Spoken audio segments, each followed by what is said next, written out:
Orale, the roundtable. We are back, man. Yes, yes, yes, we are back. What did I do while I was gone from the roundtable? I'll tell you guys this. Honestly, I just spent a lot of time with my dog. I'll tell you, man. Good times. All right, let me go ahead. Episode number, we'll see. All right, let's go. Six. Six. Thank you to my colleague, ghost colleague that I'm gonna bring in right now. She is the trucking queen. One, Miss B. Hey everybody. Hi Cholo. How you doing, girlfriend? Good, good. Right here. Watching you being a metiche 6.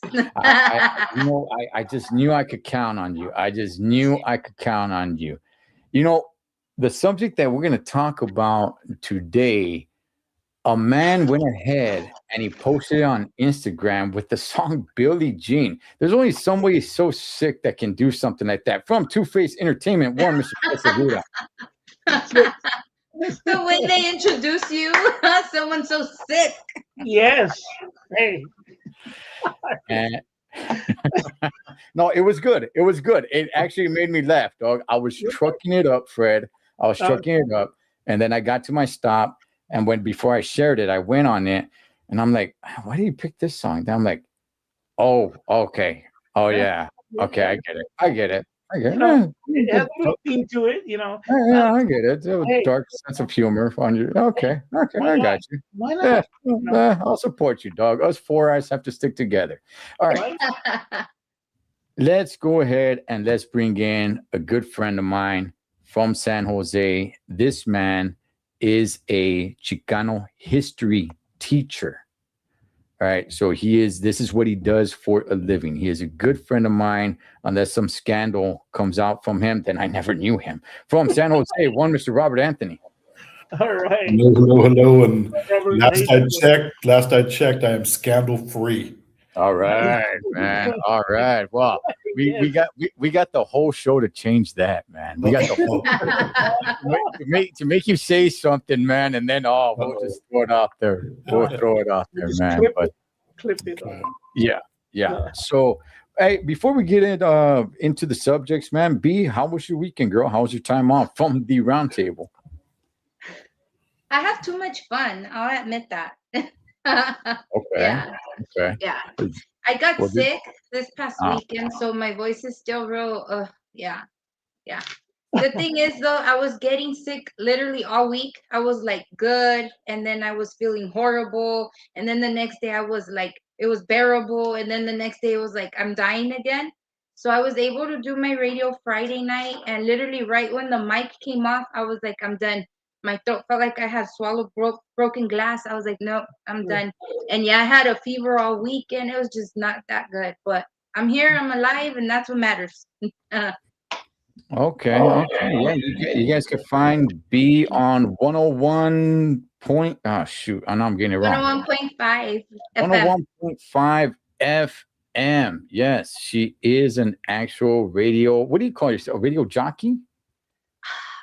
Yeah, I'm a radio host. A radio host. Okay. I heard the radio, right? Not, radio. Yeah, no radio. Like on the. It's actual radio, Fred. You could get your transition radio and pick it up, man. Put a little foil paper on that antenna, stick it up there, and you can definitely get it, man. And all this other stuff. Yeah, we'll get it. She interviewed my boy Johnny David. I'm like, yes, good interview. I like Johnny David. That's my guy. Yes, good interview. Fred, what did you do while you were away from the roundtable? Wow, tell you what.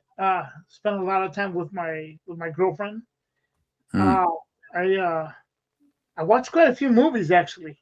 So Yeah, I took it pretty easy though, man. But I spent a lot of quality time. Everything was good, and yeah, man, and just had a lot of R&R, bro. I needed that. I needed that. I've had a past rough couple of weeks before we went off, and so yeah, I needed that, bro. So that was good. It was good, man. Yeah, Okay. All right. definitely. Robert, what have you done since you've been on the round table? Wow. I mean, we're wanna gonna go say- some years, I guess. Yeah.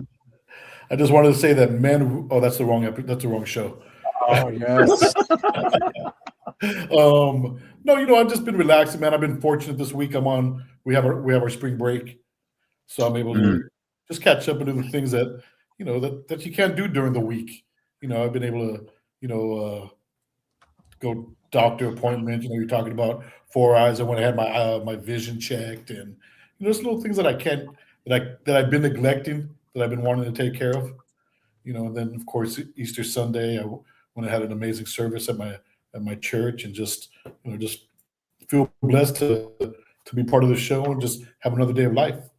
I got that outlook on me. I'm just blessed. Nice.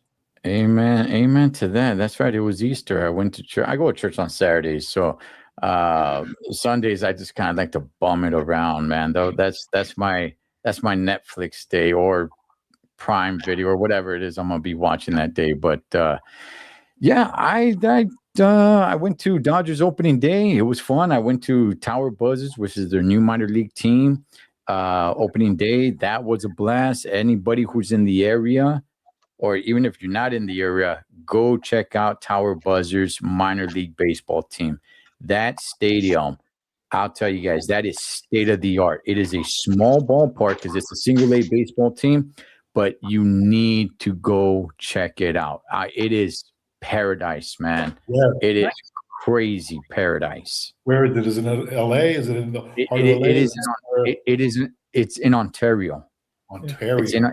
It's in Ontario. It's in Southern Ontario. I live in Ontario. I live in downtown Ontario, though. So South Ontario, like way down South Ontario, they built it down there. It is the new minor league team that the Dodgers own. And this is the first season that they open up that ballpark. It is paramount, man. It is state of the art. It is crazy good.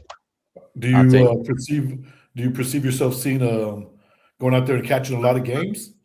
Oh yeah. Okay. Oh yes. You see the future stars, right? Yes. You guys can catch me there all the time, maybe. Yeah. So good for you, man. All right, everybody. Well, let's go ahead and let's get into this subject. So before we get into the subject itself, let me go ahead and throw this question around. What did Cesar Chavez mean to you growing up? I'll start with you, B. What did Cesar Chavez mean to you growing up? You know what? I never liked him. Liked him. My dad came here illegally and became legal. Obviously, he did it semi the right way, right? But when he arrived here in California, he did the picking for a little bit because that's what his family did.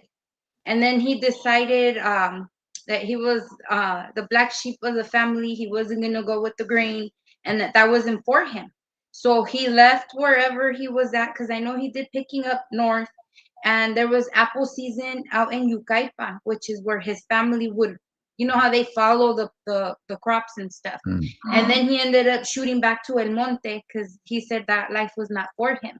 So he would follow closely all the stuff with Cesar Chavez, because that was around his time. My dad got here in the 60s, the late 60s, the early 70s, and all that. So I remember when I was little, I was like in second or third grade. I think they were naming something after him. The news and even the school had us do like a project on Cesar Chavez, and my dad was just like, "I'm not gonna deal with that. Like, don't even look into it." And I was just like, "Well, it's my assignment. Like, I have to do it, you know." And he was like, "No, that guy was like, he wasn't for us. He was racist. The school really needs to dig into it and really look at what he really was." So that always stuck in my mind, like, okay, well, if he's if my dad don't like him, he's the enemy. That's it. I was 7 years old and it just stuck to me. So I always grew up with that in my head that he was a racist because my dad told me so. He said no, he didn't like the people. He would kick everybody out. He only liked the people that were Mexican American, not Mexican Mexican. So that's all I knew. I really never bothered too much to look into it because I knew who he was. I knew what he was about, the cause and everything. But yeah, I didn't like him. Yeah. Okay. Fred, what does Cesar Chavez mean to you growing up? He meant, that he was for a lot of the people, a lot of the people that, and you know what, this is a very fine line, a very delicate, topic. He was for, and being because of where I'm from, Mm-hmm. it was a very vital area for Cesar Chavez to be out here. He was out here often, and they fought against the people who were going in. And for example, if the workers went out on strike because they weren't being paid right or whatever, then what they would call back then, they would call the scabs, and uh, that was just the wrong thing to do because they were going in and doing the job for a cheaper wage, than the people that were here. So that was my understanding, how I grew up understanding that that's what it was, What as what far what as, did as far as that. what did he mean to you, Fred? What did he Oh, mean to you? Yes, what did he to mean to me, you you growing know up? what? I mean, look, I'll put it to you this way, man. Being that I was for it, man. I thought it was a good thing, As a kid, I thought it was a good thing, you know. I still Fred, kind of. Cesar Chavez, what did he mean to you? What meaning did he have to you? I'm not asking Oh, like what did you no, think? well, I just said. Cesar Chavez, what? I just said he was for the people. I understand he wasn't for the illegal immigrants. I understand that part. I'm saying he was for the people that were here legally working and were getting underpaid. And when they went on strike and being mistreated, the other people went in to work for lower wages. So he meant a lot. Oh, He okay, meant so a lot. that's what. Okay, Fred, because you keep telling me what he did, what he was doing. I'm Yeah. asking. Okay. Did he mean a lot to you, not your Yes. community, not to you personally, Yeah. Fred? Did you look up to him? Did he Yeah. matter in your life personally? I got to see him person. Yeah, in person. Yeah, he meant a lot to me. Yeah, he did. Okay, He okay, did. okay, Yeah. okay, okay. Hey, bro, I can't just answer the question straight out because then it'll be like, oh, see that No, there, right there. no, it's just what did he mean to you? That Yeah, is it. Not what did he do or anything. Just what did he mean to you, man? Okay, yeah. Robert, brother, you do Chicano history for a living. It's a passion of yours. You and I actually covered Chicano history, the Huelga bird flag, and all that. It's on this channel. If anybody's interested, there's a playlist. We covered Dodger Stadium. We covered Bracero program.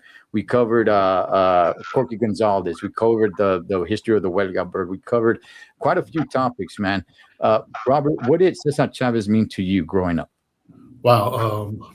For me, he was like a voice of like the voiceless that I got to see. I was on the end of like the Chicano movement. I didn't get to be part of the Chicano movement. Hmm. So a lot of like the older guys in the neighborhood, yeah, would talk about him, and it was nice to see somebody doing something that was part of our community.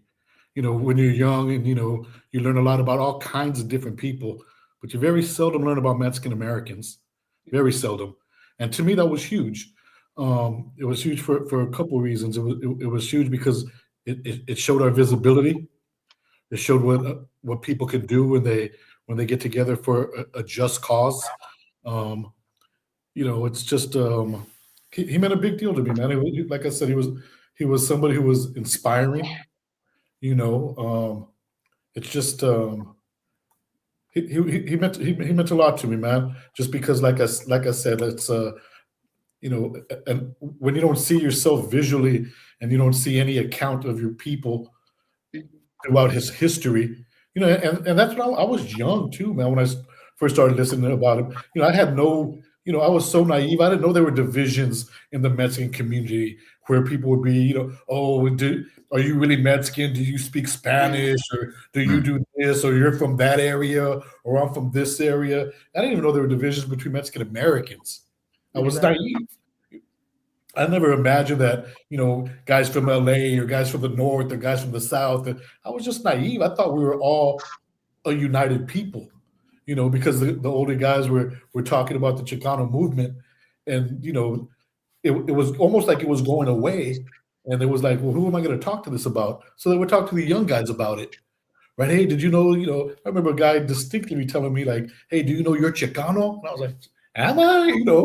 Why? And, then they would explain it to me. Well, this and that. And, so, and like I said, I was a little kid, but I was naive enough to think that it was like, oh, well, Chicano, we're all Chicanos, and we all like each other, and we're all on the same page. And, it wasn't until I got older that I realized that it's not that there's rifts in our community. And like any other community, we separate ourselves. And that's when I began to be like, oh, how unfortunate, just unfortunate. You know what I mean? But, and I don't, we always talk about this, and I don't mean it in the sense that we all got to think alike, and we all got to be, Ed believes that this is that, and I'm Chicano too, so I got to believe that. No, I don't believe that at all, right? Because we're all individuals and we all have our own mind. But, it was just weird to me when I started hearing people say things like, are you really Mexican? Or, oh, you're not really Mexican, or look at that. Or it's like, oh, or somebody telling me like, if you go to Mexico, they don't even consider you Mexican at all. Or I'm like, oh, right. It was weird to me growing up like that and finding that out. So he meant a lot because he was like almost like a unifier. And then I'm from San Jose, and he has big roots and ties in San Jose. So he was a big deal in San Jose. He organized in San Jose. He did a lot of things in San Jose. There's, in San Jose, not too far from my neighborhood, is his historical house where he was. And, so he meant a lot. He meant a lot to me in that aspect. Right. Okay. I know that was long-winded. All right, but we got there. Okay, so let me tell you guys what Cesar Chavez meant to me growing up. Everybody hold your horses here, man. Here we go.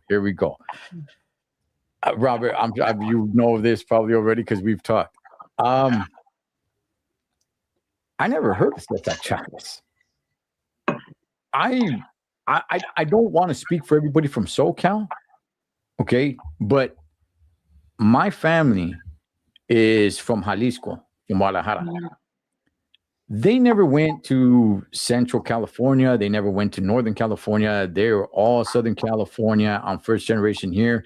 They came here and they worked. They never worked the fields. They went into warehouse working, cleaning houses, eventually got into the trucking industry, which then came the greatest trucker to ever have diesel in his veins, baby. Look, I'll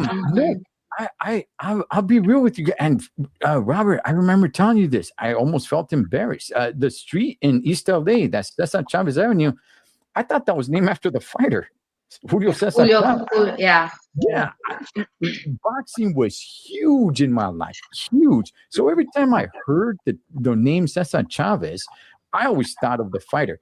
Now, everywhere I moved, okay, whether it was Southgate, San Bernardino, Fontana, East Los, Baldwin Park, Rancho Cucamonga, Upland, Ontario, no matter where I moved, no matter where I lived, I never heard anybody talk about Cesar Chavez. I never saw a picture in anybody's house of Cesar Chavez. I never saw a portrait of Cesar Chavez, a painting of Cesar Chavez in anybody's house. Now, are there murals out in East Los? Yes, but let me tell you this. And again, I know I'm not the only one, and I'm probably the only one that will admit it.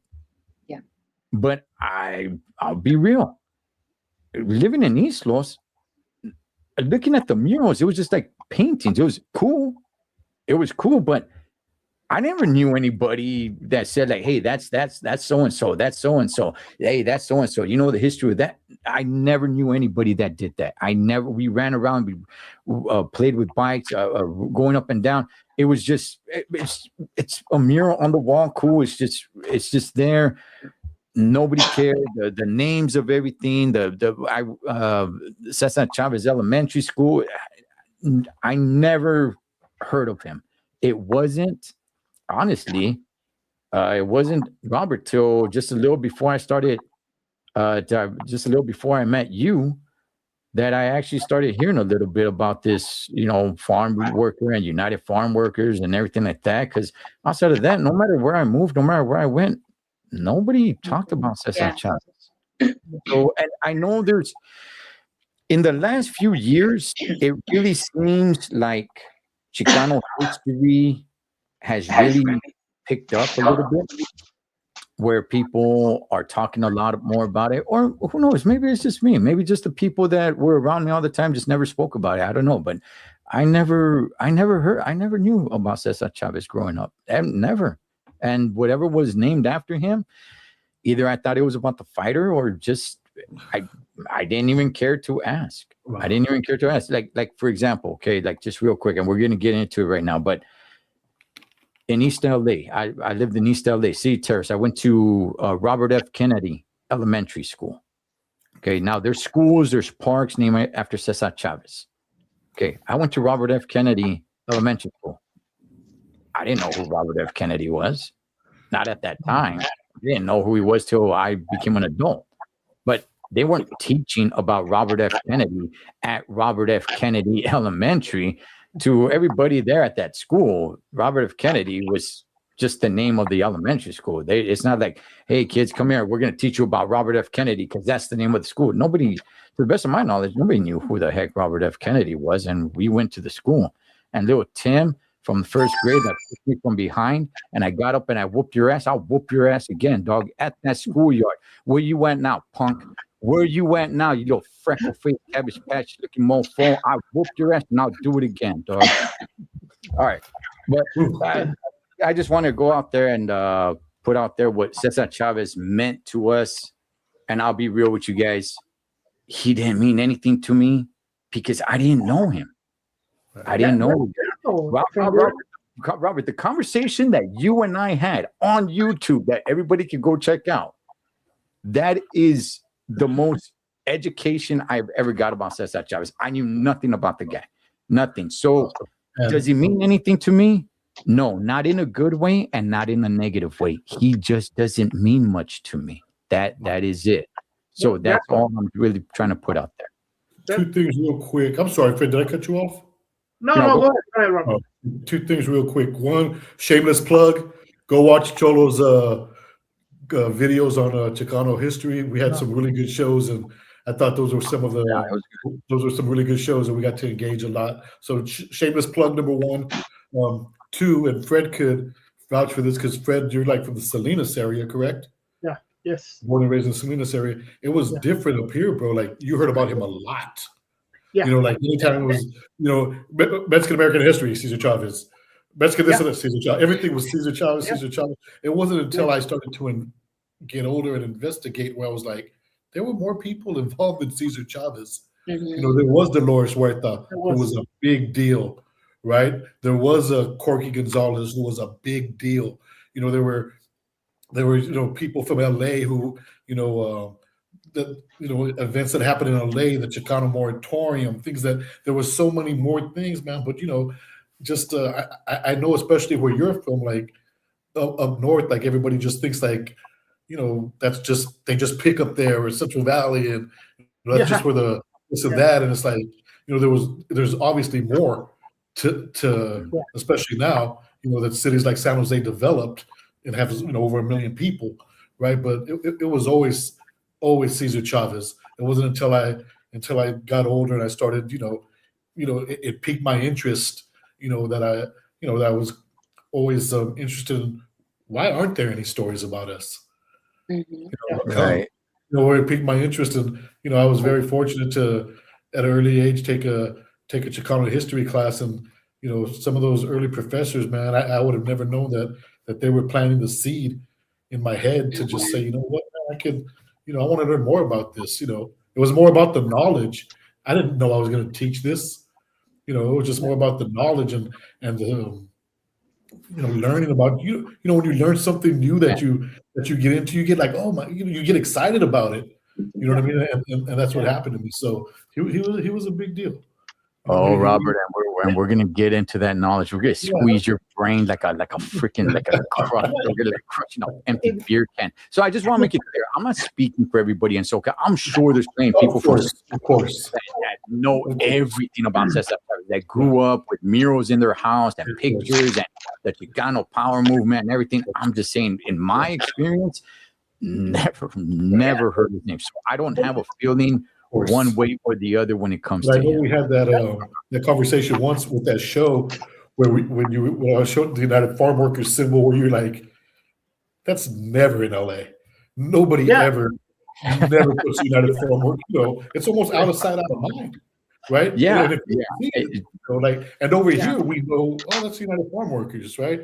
But I could see how in LA that happened. LA was always, on steroids before San Jose even decided to be 250,000 people, right? Yeah. LA is really becoming a big metropolis of the West Coast.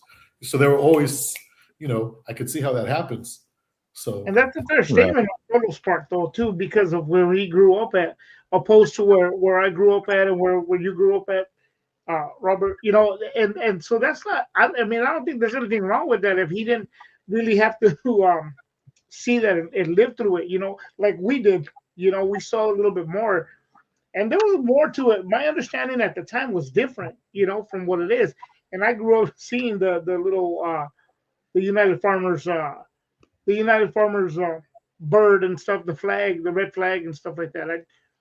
I always grew up seeing that, and I know what it represents. It represents the United Farm Workers. But oh well, we'll get into that later on. But anyways. Yeah, so let's go ahead and I heard about the Zoot Suit riots, living in East LA and everything. I did hear about that. I never ever once heard about Cesar Chavez. Nobody ever. Maybe it just went over my head. Maybe I'm the only one. I know I'm not the only one because everyone I hung out with, so basically I just want to make it clear, I don't have one feeling towards him, bad or good. To me, it's just all right. But with that, let's go ahead and let's get to our lovely Becky Lopez. Girlfriend, some allegations have come down. Tell us the latest. Tell us what we know, or tell us what you know, and break it down for us, sister, as we go ahead and start digesting some of this. All right, guys. So this whole allegation came out from the news clippings and videos that I've been looking up and watching and jotting down information. It was the New York Times that did this investigation, and they ran it for 5 years. It was two of the best writers and best journalists that they had. It was Manny Fernandez and Sarah Huertes. So they were on this paper trail. They were investigating every single record found that went back to Cesar Chavez, and not only sexual assault, but like abuse, physical abuse. It was just like a whole thing. While they were looking into all this stuff that had to do with him, is where the sexual assault records came out. Now they're saying that there's 60 allegations, cases against him showing sexual assault. Not just the one, not just the 3 that came out. There's 60 in total, and these were documented way back when, but nobody really looked into them. Nobody cared. So after they started, these 2 journalists, investigating this whole case further into detail, that's where they came out with the 2 women, which was Ana Monguera and Deborah Rojas. Those were the youngest sexual assault victims that Cesar had. They were 12 and 13 years old at that time. I seen a clip where Deborah was talking. She was the one getting interviewed, and she was talking about the way that Cesar used to like manipulate these girls and come talk to them and real smooth and this and that. And yeah, he would call them into his office and sexually assault them. And he would even like brainwash them to not say nothing, because if they did, that he would go to jail. He told one of the girls, don't say anything because the other girls are gonna get jealous if they find out what's going on. So after this whole interview with these two women and these they accused him. They said, yeah, he did this and that. The years were from 1972 to 1977 that he was actively sexually assaulting these girls. The Deborah girl, again, Caesar even talked to her dad to get her to march with him. And the dad, not knowing that his daughter was manipulatively getting sexually assaulted, felt like it was such an honor that his family was the one being, represented through the daughter to be marching aside Caesar. He was like so okay with it. Now, what ended up happening was somewhere here where this article came out, that's when Huerta came out and said that, she shared her story that he had sexually assaulted her as well. She says she had 2 kids that came out of this rape product. And that's pretty much where we're at right now. There is also a pending lawsuit against Huerta and the foundation, over $90,000 that was spent incorrectly. There's no evidence of where this money went. And there was another woman that took her to court, which was she has like 7 different areas that she's suing in, like pretty much work conditions, wages, this and that. So what a lot of people are doing is that they're putting 2 and 2 together, saying that Huerta came out with the story to take the whole attention off of her personal lawsuit. So what is the truth? I don't know. A lot of people do not believe her. They said, why would she wait so long to make a big deal if he had died back in 93? She should have just came out with it then, or when he was still alive. And then another group of people are continuing to call her a liar, because I guess her last partner was Caesar's cousin or brother or something like that. Brother. So it's just a mess. It's a mess. It's messy, all of it.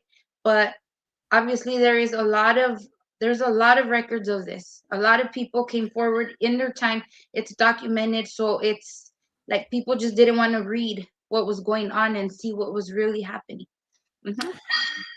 B, do we know why the New York Times? Do we know why they even decided to do this investigation? No, I couldn't get to the bottom of the reason why. But again, it didn't originally start with sexual, like his rape cases. They were just looking into him and everything he had done. So looking at all that, that's when they started pulling out these documents of reports and statements written by these people. And that's when they started looking really heavy into his sexual assaults. Okay. Because I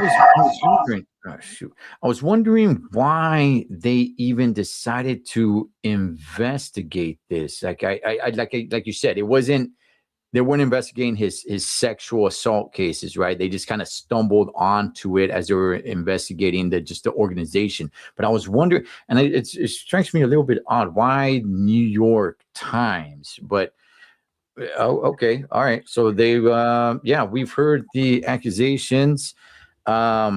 Dolores Huerta. Let's play a little video. I'm sure everybody's seen this, and we'll go ahead and digest it a little bit and give our thoughts in a second. Actually, I don't have it. Here we go. I'm so professional at this. Okay.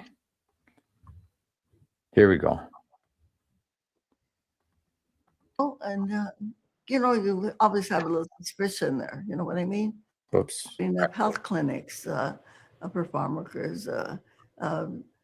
Now, Dolores just turned 96, I believe. 90. 95. She just turned 95. Okay. Okay. So many cooperatives, you know. But geniuses can be flawed. Yeah, that's the sad thing. You didn't know about these other women. No, no, and you know, you always have a little suspicion there. You know what I mean? But you know, but no, I didn't know. Tell me about your concern for these other women, young women. And I mean, that is a major concern So she said she had a little suspicion.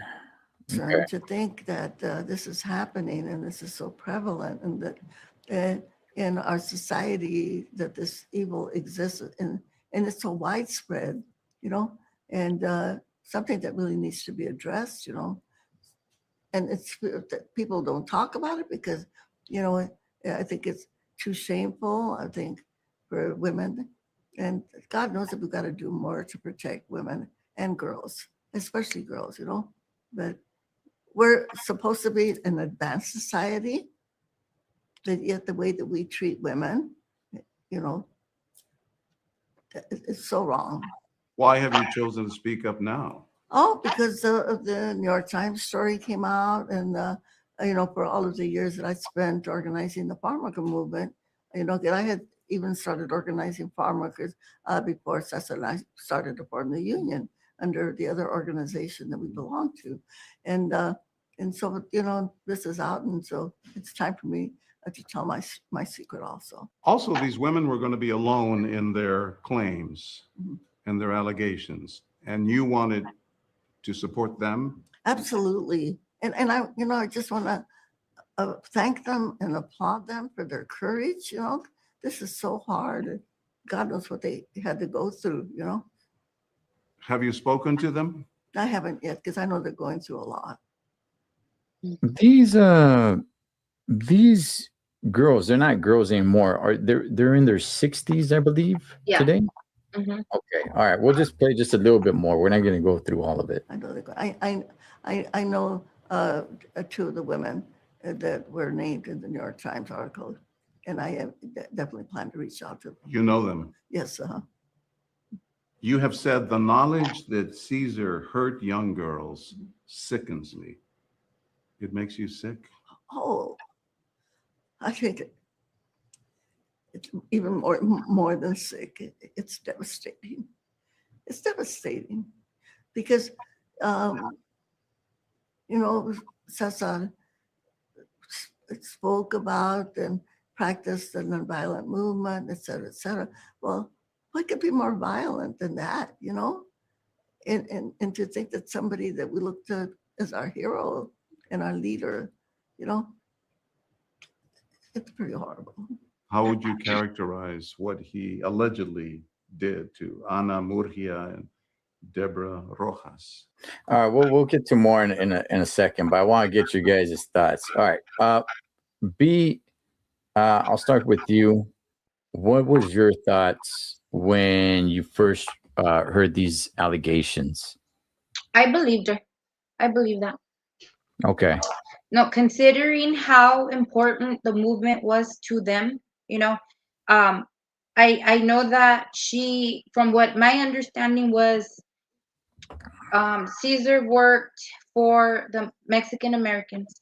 She worked for the Mexicans in agriculture, period. And that guy Larry, it's Soling. I think I butchered that big time, but the Filipino that had originally started this whole movement was the face. You have Caesar that was the one actually putting in the legwork, and then you had her working aside him, right? When everybody started saying she's a liar, okay, she never said he violently raped her, okay? So just to throw that out there, I know I'm in a room with gentlemen right now. We always have more male people watching. If a woman says no, no is no, you take that. Anything that comes after that is forced, whether it's violent, whether it's just against somebody's will. And I just feel like they worked together so long. They were together endless hours. Okay, she talks about two separate events that happen different, you know, time frames. what is there not to believe? Why would she lie about that? Why would she, make up the whole thing? I had a kid and gave it away. I just don't. I don't understand. Why would anybody doubt what she's saying? There's a lot of people that are saying, he's dead. He can't defend himself. The things that she's accusing him of is very serious. See, there's still such thing as the foundation. There's still such thing as his family, his kids that are alive. If there was anywhere here where there was any doubt of lies, you could still slap people with a lawsuit for, defamation of character. Okay, another thing also was when this article with this whole story was released, his family just said, we feel for all of the victims and, we stand by them. Okay, that says a lot, period. Okay, if my father was to pass away right now and in 30 years, all these people start saying, oh, that they raped me, he raped me, I would say, hell no, you're crazy. Show me this. I wouldn't be like, oh, okay, I'm sorry for everybody coming out. No, like, you stand for what not take it lightly and, oh, I'm sorry, that's just me. I don't know. Yeah, that's my take. Okay.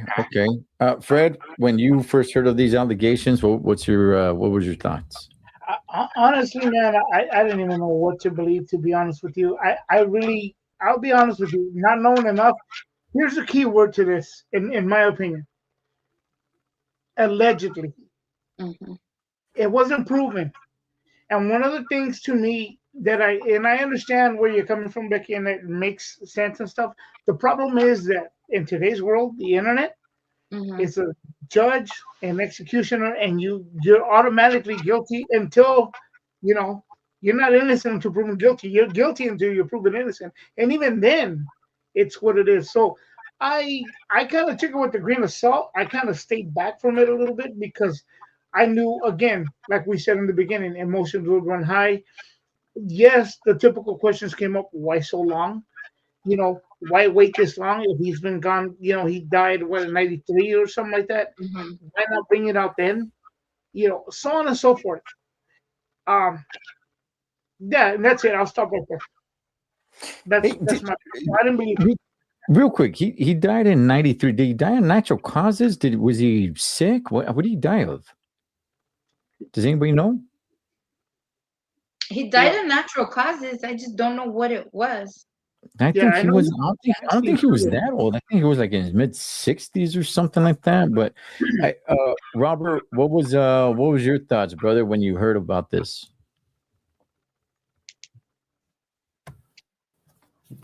I'm trying to be very careful with the way I say it, because as B was saying, a lot of men watch this and a lot of women watch this. I don't want to be offensive or anything, but for me, it's not difficult that it could have happened, because things like this have happened throughout history.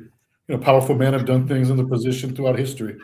But I don't like the fact that a man is not here to defend himself. You can say anything you want about him right now, and he cannot defend himself.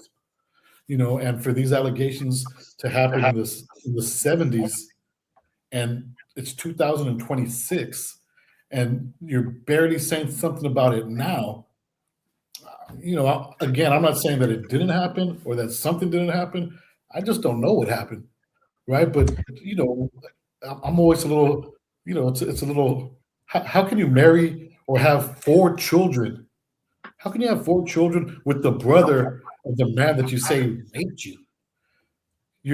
And not only that, though, another thing that is, she showed up at his funeral.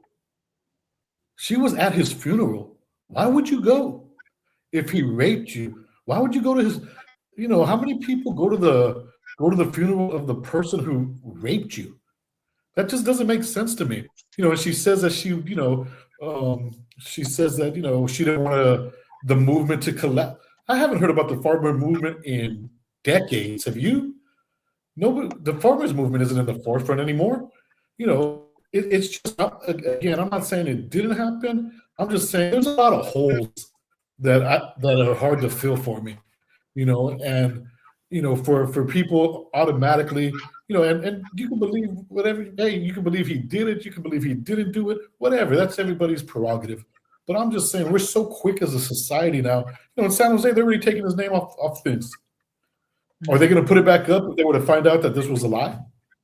Are they going to be as adamant in the defense of his name if they find out that this wasn't a lie? Because they sure, once they found this out about him, we're quick to rip it down. Right. And I'm not here to be a spokesperson for the Chavez family or advocate for them, but those are just questions I would ask of any situation like this. Right.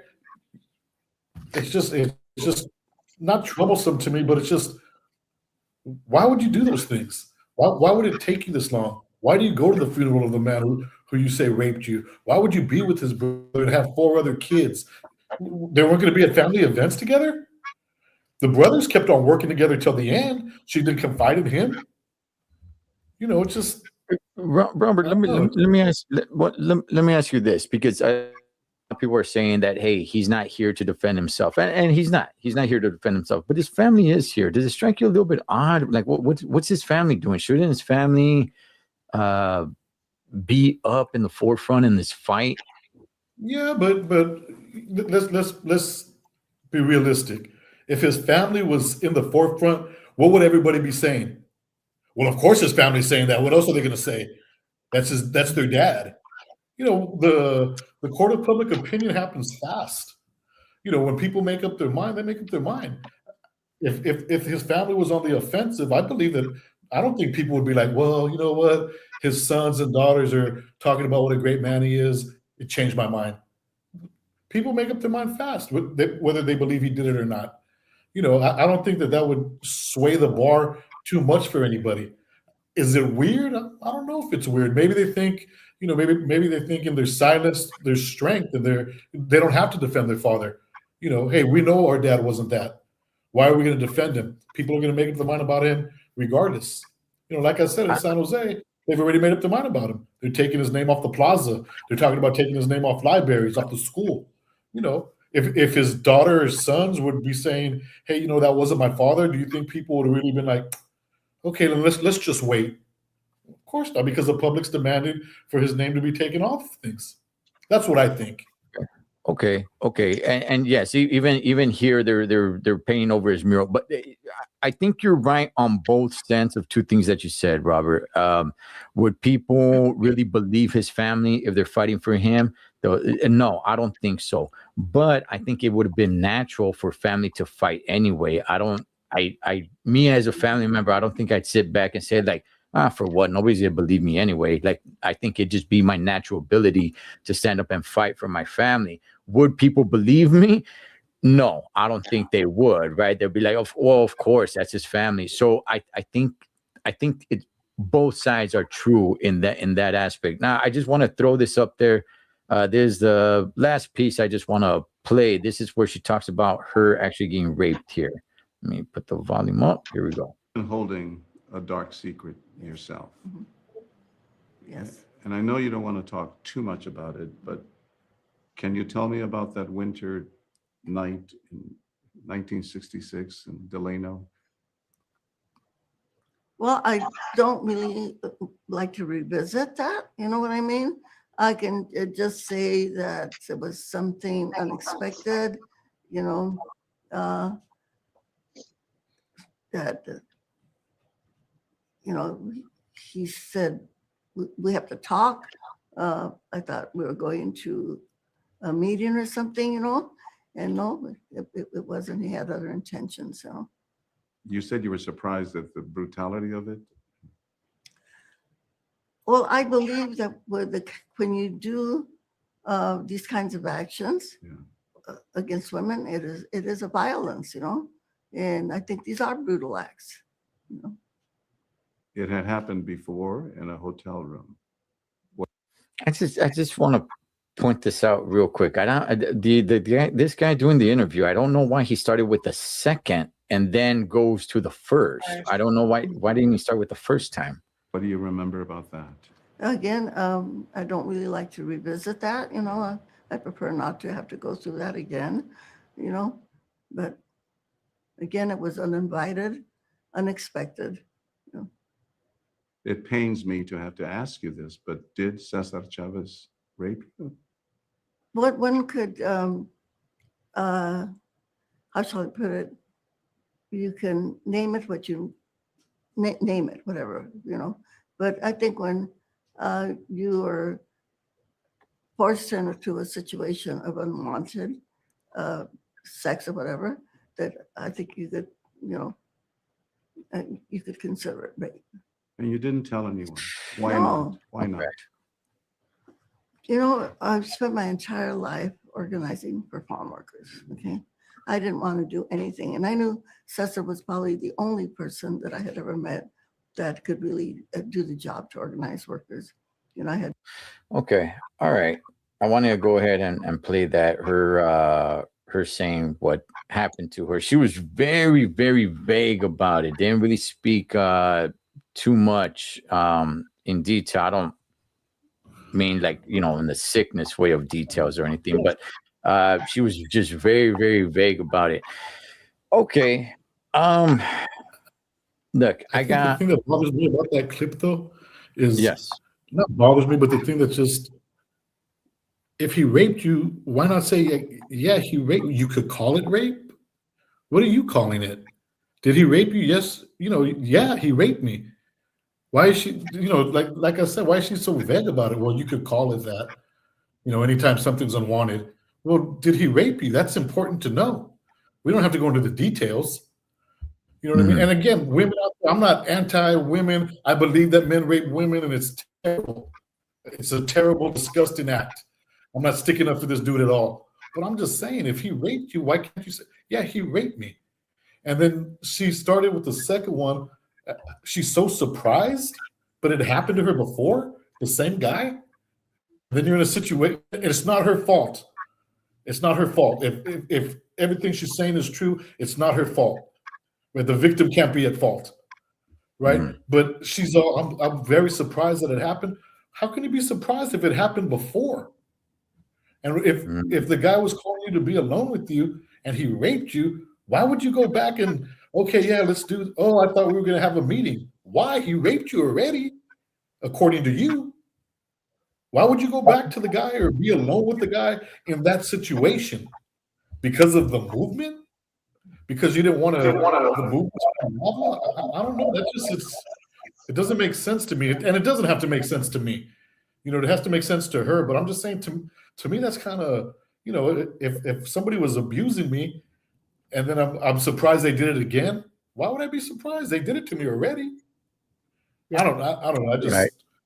Yeah, no, it's a good point. Look, I got my thoughts. I still haven't given them, but I do want to ask B, what do we know about the other ladies? Because everybody's focused on Dolores, right? Because she's the public figure, she's the popular one here, but nobody really knows too much about the other ladies that have come forward on this. What do we know about them? Like I mentioned earlier, they were his youngest victims, 12 and 13.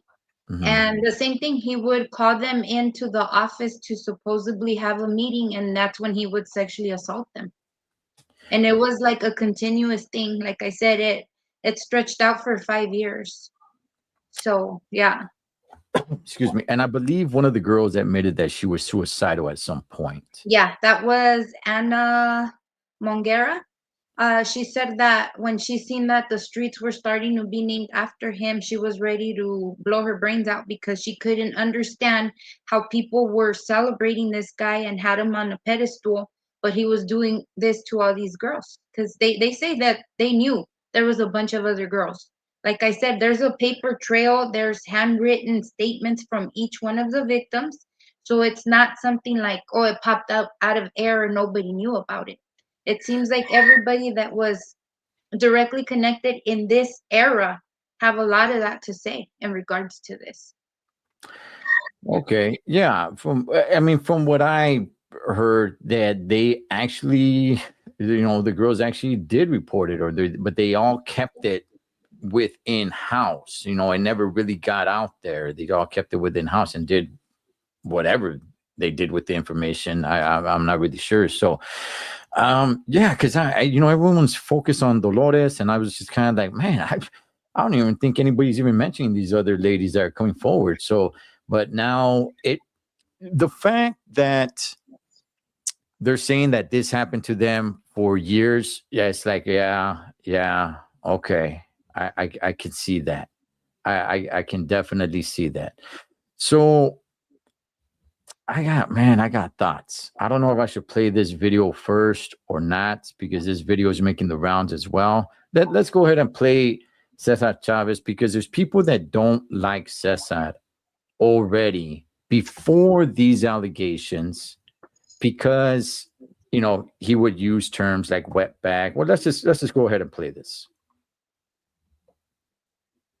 Particular moment as important as any of the other problems facing the union? Oh yes, in the last 2 weeks it has become an emergency for us. Well, there's an awful lot of illegals coming in by the hundred, by the thousands. Our people are not only in some of the crews where there's now strike breaking. Some of the crews are 100% illegals, outright, openly, with no attempt to disguise it. And so it's so bad now that we estimate 60 to 70% of the farm workers in California, the resident worker, the citizen, is out of a job because of the wetbacks. They're coming in by the thousands, just unbelievable. See, they're coming in with the consent of the Immigration Service, which is part of the Department of Justice. How else could they come? We, for instance, know that if you go to Coachella, you go to around the El Paso area, the secondary immigration checkpoints have been unmanned now for at least 3-4 weeks. All right. Okay. All right.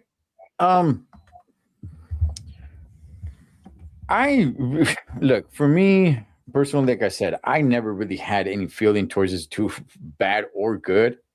Like Martin Luther King, you hear him say Negro all the time. Nobody uses the term Negro now. I don't know how much the term wetback was used. Robert, you and we covered Operation Wetback. That was actually a real thing. It was, I had no idea, right? Until you and Robert, we linked up and I found out where the term wetback even came from. To me, honestly, like I told you, I thought it was, just dudes that worked outside and everybody saw their sweaty back and started calling them wetback. But that wasn't it. They were crossing the was it the Rio Grande? Yeah. So yeah, so that's, it wasn't until then that I realized where the term wetback came. So I'm like, okay, but then learning that this guy, he was jumping on pickup trucks with a bunch of dudes and beating up Mexicanos and everything like that, which I'm going to get to in a second, man. I'm getting all my thoughts together. I'm keeping it very vague. I want you guys to talk, and I'll give my thoughts about it, and we'll open up the phone lines to see if anybody has anything to say about it. But hearing that, because that video is making the rounds along with so much else, does that just reinforce what your father was telling you? Yes. Yeah. And to me, wetback is the worst insult they could give us, and it is so hurtful. And I think it's an even greater insult when it comes from our own people. Yeah. Like my in-law, Cupcake's dad, that's his favorite word, wetback. And that stabs me in the heart every time I hear it, because my dad came as a wetback. I take that very personal. And that's an ugly way to refer to other people. And I understand, in his sense, what he was saying, the wetbacks are taking the jobs. I'm here for, the Mexican Americans, because that was his whole deal. But why refer to your own people, period? It doesn't matter if those are not the ones you're standing up for. They're the community in general. Why be so racist amongst yourself? I don't understand that. I don't want. I want to be combative, B. But can it just be that maybe that term was just thrown around to like when I was young, everybody used to use the term paisa. They still do. Yeah. And people still do. Some people just recently, in a few years, I started hearing people saying hey, that's offensive. Oh, it's not offensive. Oh, maybe it is offensive. I'm like, okay, well, when I heck if I know, but it wasn't offensive. Yeah. Back then, everybody called them paisas, and paisa. Nobody had clubbing, the black paisa music. Yeah. So can it be? I'm not saying it is. I'm just saying, like I said, Martin Luther King used to use the term Negro. call black people Negroes today, but back then it was pretty prevalent. I'm not saying it's right. I'm not saying it's wrong, but could it just be that back then, maybe that was just the term instead of using paisa, they used the term wetback. Wetback, possibly, but he meant everything he said. So it Yeah, wasn't something hurtful, Yeah. Yeah, he did. And look, I mean, man, we used to use it all. I mean, from wetback and chunti and beaners and all that stuff. I mean, not today. Now everybody's on their high horse about it and say like, "Hey, I never said that." I'm like, "No, yes, you did. Yeah, you did. Yeah. Yeah, you did. Okay, but we grow and we learn, and there we go. You evolve. No, he has a lot of clips and interviews where he's talking about the wetbacks very freely, and it was like, what? Yeah. Mm-hmm. Okay. All right. Robert, Cesar Chavez was a Pachuco. Was he a Pachuco? Was he a Zoot? Yeah, he was. Yeah, pictures of him in full Pachuco gear. What I want to tap in is the little conversation, the discussion you two were just having is that let's be realistic. In 1966 or 1970, when he was saying that, let's be honest, man. Mexicans were calling that was prevalent. How many Mexican Americans or Mexican people in general that we know that say that word still? Right, I heard that word growing up. You know what I mean? Mm-hmm. And again, this isn't in defense of Cesar Chavez, but I think when you add clips like that, it's just like, well, of course he could have done it. He used to say wetback. It's like it's almost like you're trying to add more to taint him. Not you personally. I'm not saying you, Ed. I'm just saying it's just like, let's paint the worst picture possible of him. So if you're on the fence about if he could have done this, he could have done this. Like I said, there was a literal government program called Operation Wetback to say but is it more hurtful when it comes from your people? Yeah, but like I said, we sometimes we're naive enough to think that there's a division sometimes. I know Mexican people who would call people from this side pochos. Yeah. Right? Or they would say derogatory things about Mexican Americans, right? Mexican Americans say derogatory. It's just something that's ugly within our community. It's just something that's ugly within our community. Instead of seeing all the similarities we have and the realization that I might not be straight from Mexico, but if I were to go down my line, somebody was, right? But there's a difference with what you're saying because the community is community in general. He was supposed to be a leader. That's the difference. Why are you being the way you are and belittling other people when you're supposed to be the leader of this movement of what you're doing? Okay, we already know that they were coming over illegally. That was known.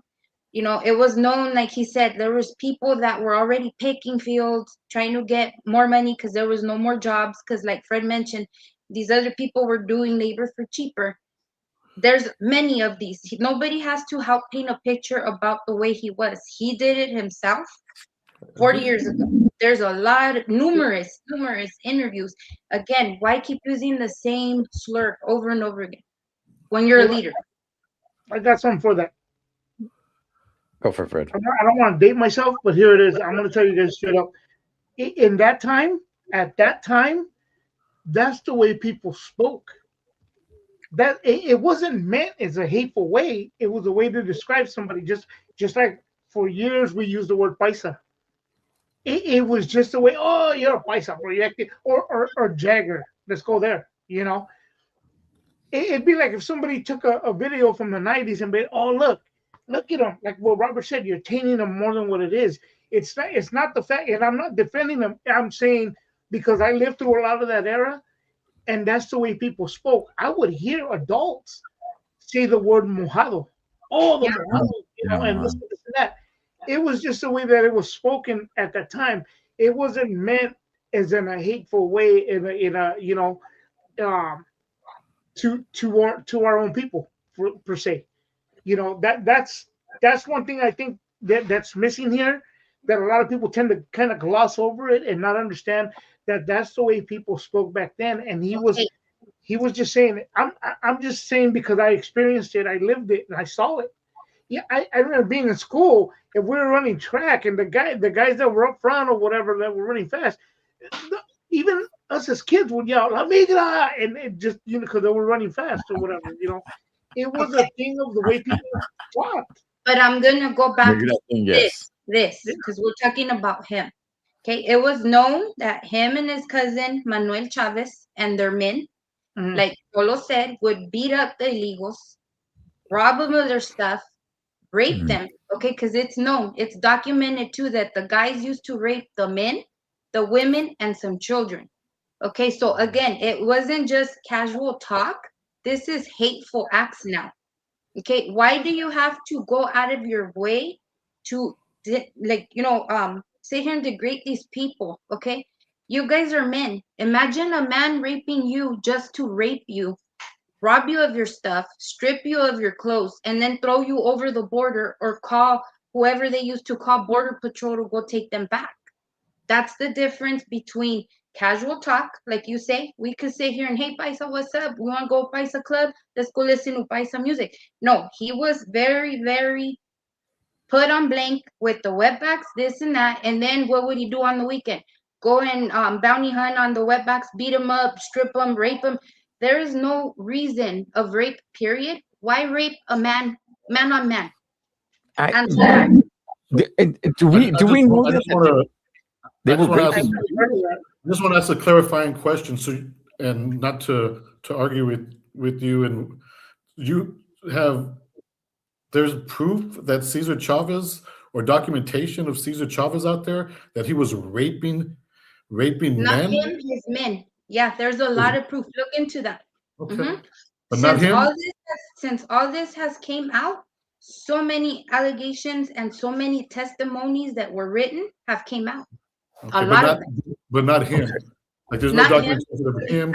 The people that And I just let's make it 100% clear. We don't know if any of this is true. Okay, we can believe. Yeah. We can believe. We can think, but we don't know that none of this is solid proof. All right. I haven't given my thoughts.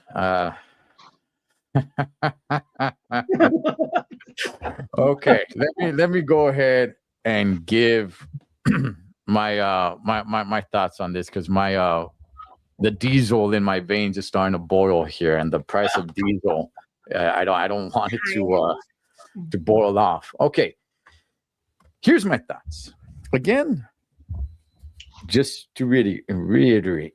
Okay, I don't feel for this dude, good or bad, because I never really knew who this guy was. Okay, he never meant anything to me. Okay, all right.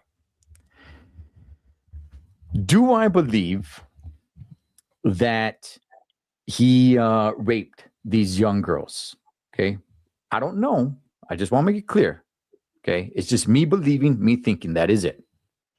Do I believe he did? Yeah, I do. I do believe he raped the young girls. Okay. I do believe there's more victims out there. I do believe he raped the 12-year-old, the 13-year-old. I do believe that. Okay. I want to ask, where were those girls' parents?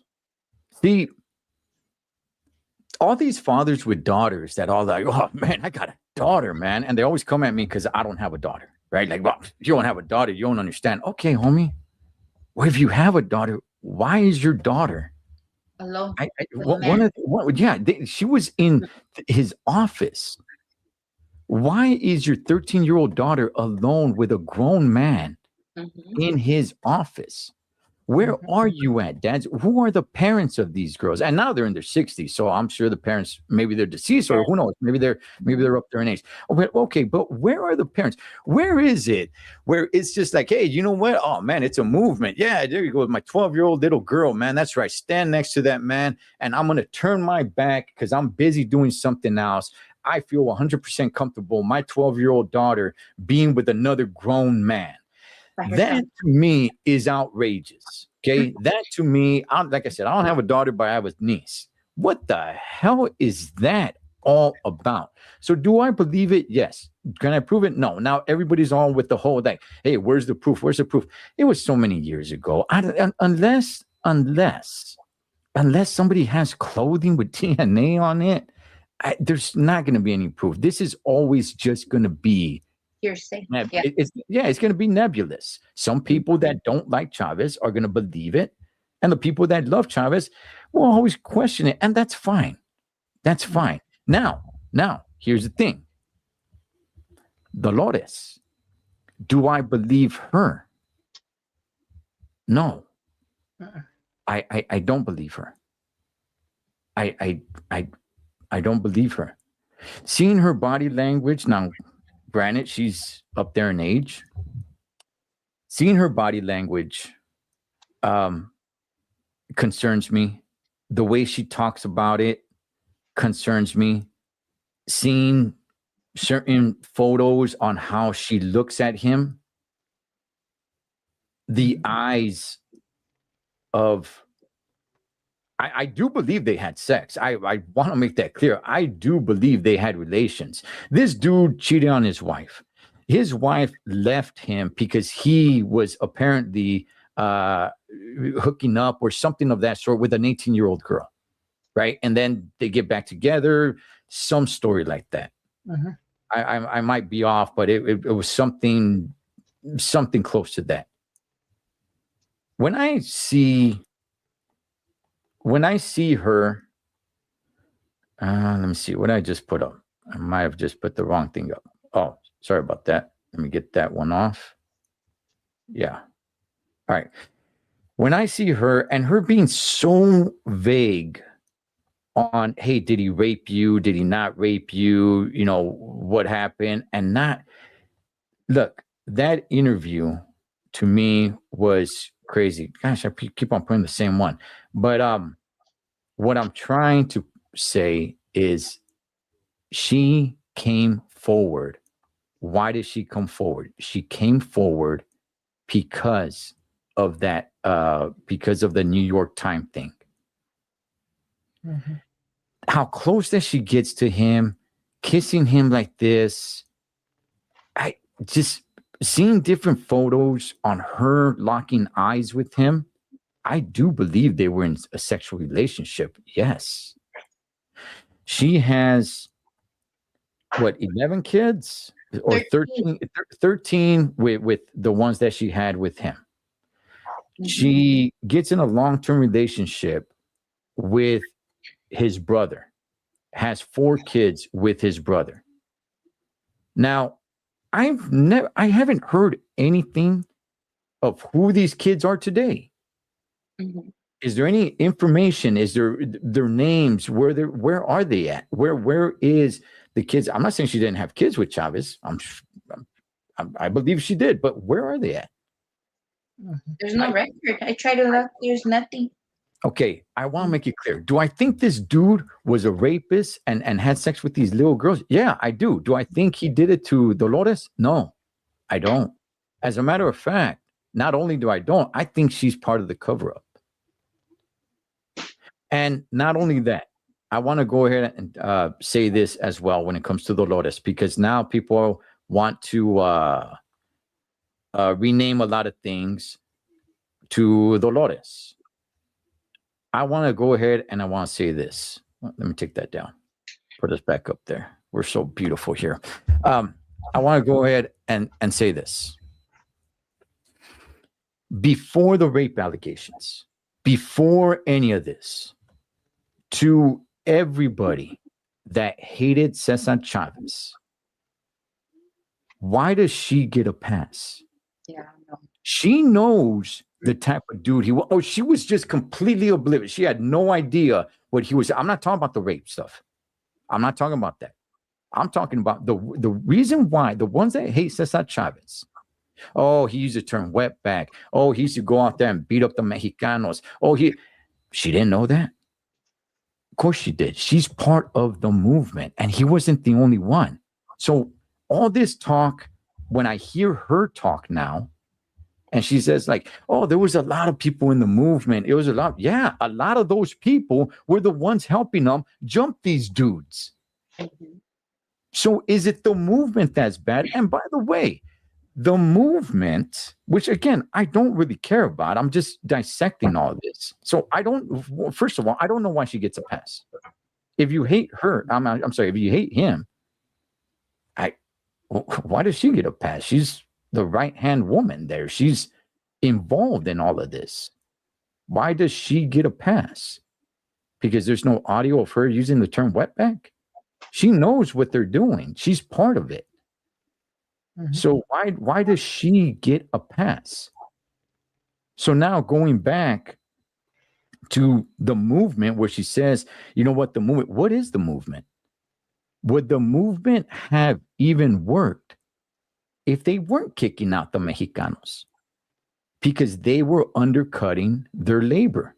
I'm not saying what's right and I'm not saying what's wrong, but people that celebrate the movement, cool, that's fine. I really, honestly, from the bottom of my heart, I really don't care. But I'm just saying, would the movement had worked? Because it was for the farm workers, right? The Chicanos, to be treated right, be treated with dignity, get a good pay, all that stuff. Would it had worked had they not been kicking out the Mexicanos? So now where does she stand on that? You know what though? There was some of the articles that I was reading. She was for the Mexicans in agriculture, period. Cesar Chavez was only for the ones that were legal. That's the difference, I think. And they were fighting each other for that? I think they weren't necessarily fighting each other, but they wouldn't see eye to eye in that situation, because she was for Mexicans, period, in agriculture.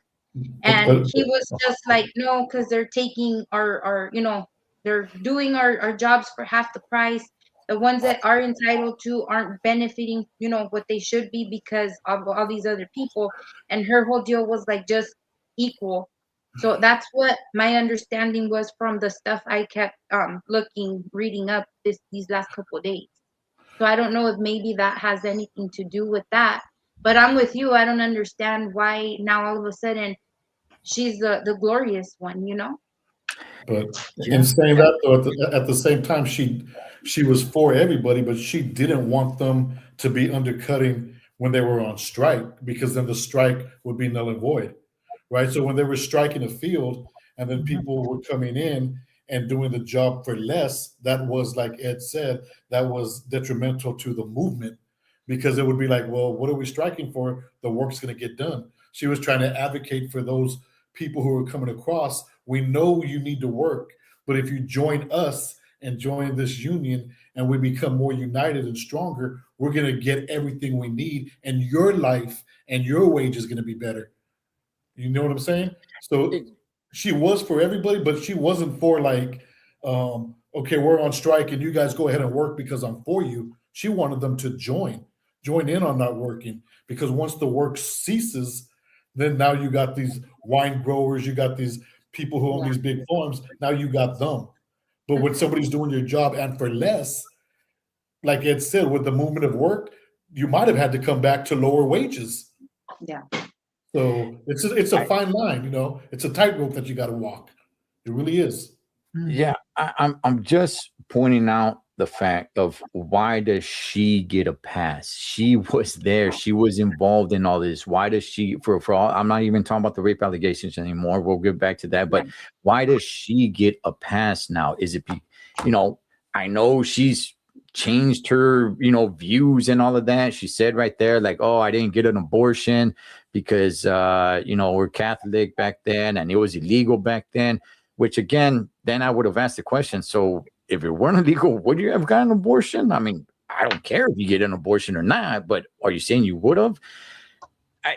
I don't know why, for the ones that do hate Cesar Chavez, why does she get a pass in your book?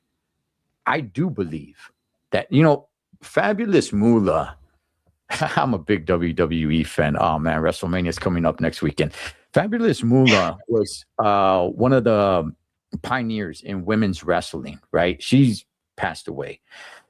And she had started a program many years ago for women, for women's wrestler, right? It's like, hey, keep the dudes out. This is all for women. Well, what she was doing, that nobody even knew, is she would prostitute some of these women out against their will.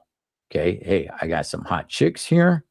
Throw me a couple bucks, and yeah, have your way. I mean, who's gonna say anything? This is back in the like 70s, 60s, 70s, or something like that. And when it came time to honor Fabulous Moolah, they actually did a memorial battle royal for her.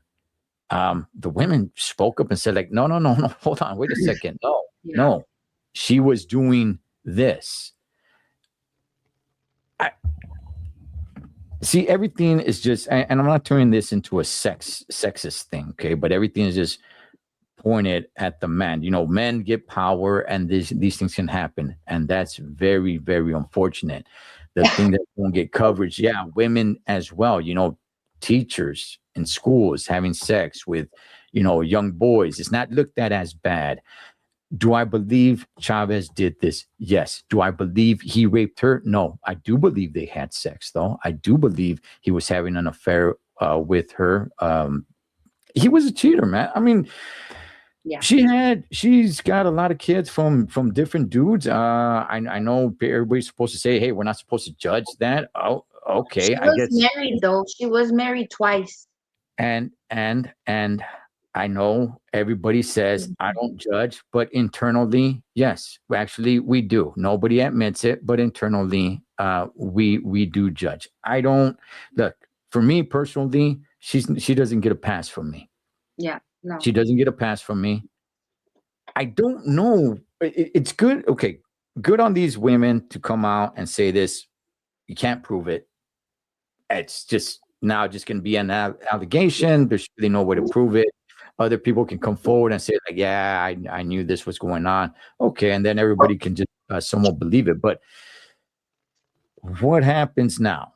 Do they take down the statues? They're already doing that. Do they take down the murals? Do they paint over the murals? Change the name of the schools? Do they do all that?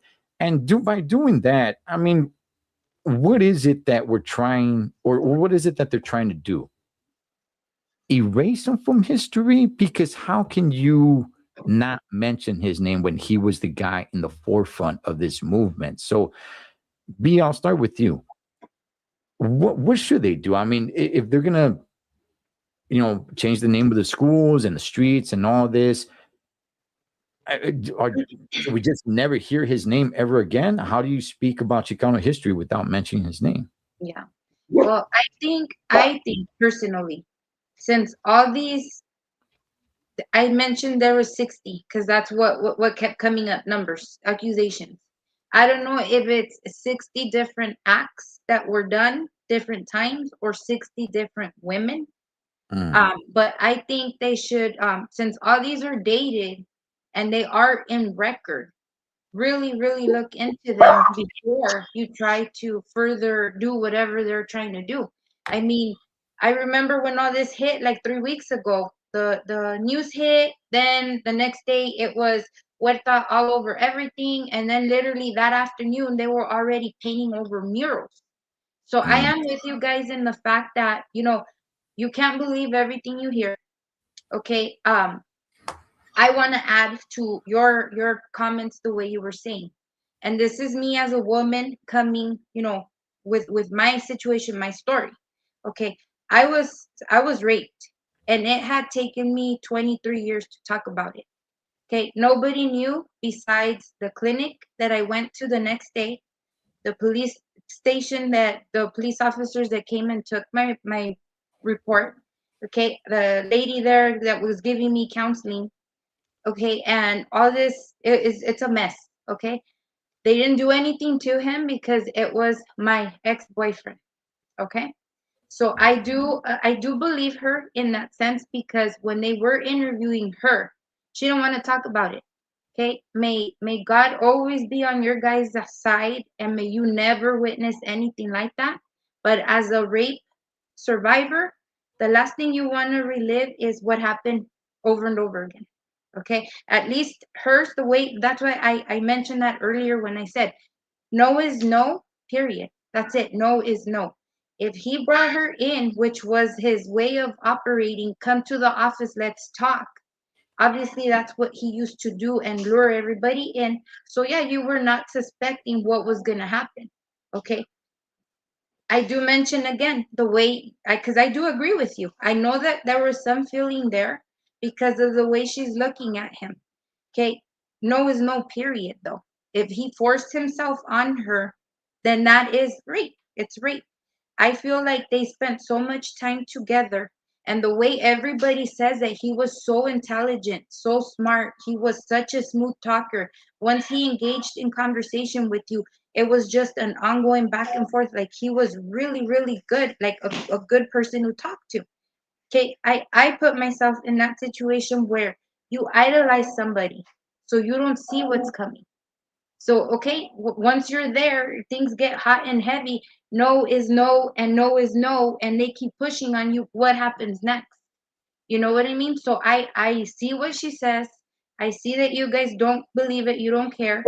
I personally know because again, my attacker was my boyfriend. Okay, I went to the clinic the next day to make my report because mine wasn't nice like that. The way she says that it's in a, like, it's a what did she say? Um, it was like I can't remember the exact word she said. Mine was brutal. Mine wasn't nice. And then on top of that, I was only 18 years old. I wasn't even supposed to be where I was at, so I couldn't tell my mom what had happened. I got beat. I had a fat lip. It was like a whole thing. With her, I'm thinking it was the whole seduction. He knew she liked him. She admired him. There was some kind of something in the middle, and again, it's been 40 something years since it happened. You don't want to relive that. For me, it was so hard to even tell my husband what had happened to me. As of right now, he's the only person that knows that, and everybody else now. Why? Because it has taken me 23 years to really get it together and admit that I was a rape victim. Okay. And at the same time, this guy was a freaking psycho. I am very lucky to actually be here. I had to use the whole reverse psychology to get him off of me because my assault wasn't half an hour. It wasn't a casual sexual, encounter. My thing was a whole scenario. It was a bad situation. And I had to sit here and, brainwash Wacko to let me go and, use his force against me as foreplay because at that point I was in survival mode. So there is differences between no, no, no, and I'm taking it, period, shut up, I'm gonna tie you up. You know what I mean? No, still no. B, um, nobody said we didn't care, girlfriend. You said that we don't care. We No, didn't not know. me, you guys, like everybody else, like on the comments and stuff. Like Okay. that's why I threw out there that she had been married before because Okay. they're calling her bad words that she's a PUTA and this, that who has so many kids. When a woman, and then this again, I will relate because I've been there. I've been married to my career. That's why I got cheated on as well. Okay, that was thrown in my face that I didn't give him enough time, so he had to go look for it somewhere else, the affection and everything else. When a person, period, man or woman, is so involved with their job, with their career, with whatever they're doing, they tend to leave their partner on the side. And of course, marriages, relationships will fail. If she was married 3 times, 4 times, who cares? Marriages, what's the divorce for then? It's there, it's a legal document. If you don't get along, if your marriage ain't working, you're entitled to get married again and try to make life happen with somebody else. This lady has just been so involved with her movement and everything that she worked with.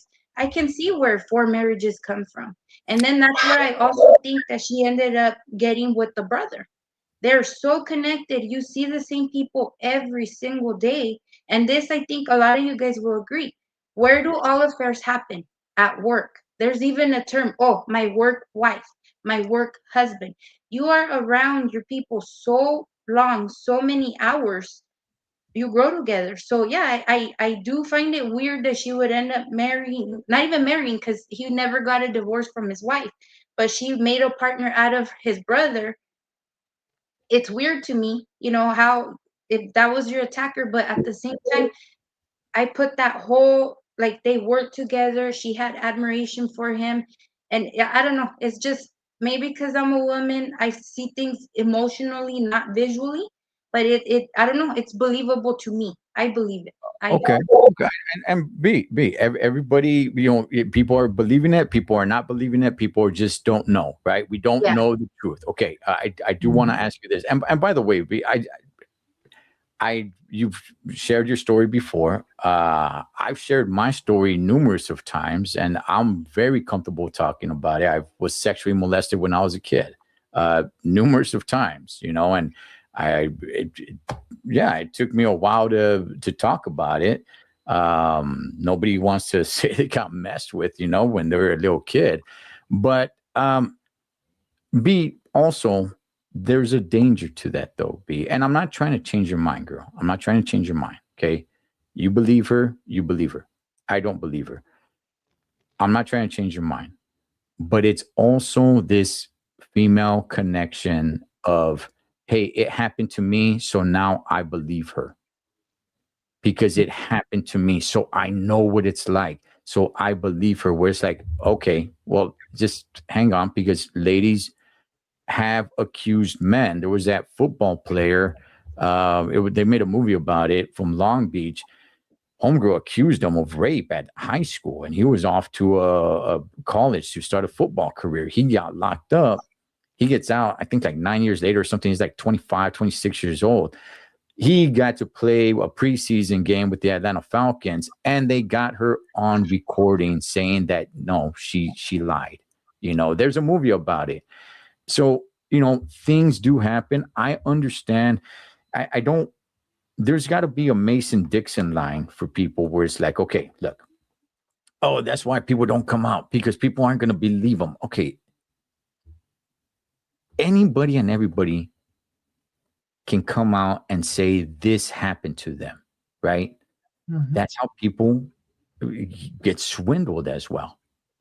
Oh, this person told me they love me and they really didn't. This person's a used car salesman or something, but this is talking about a much more serious thing.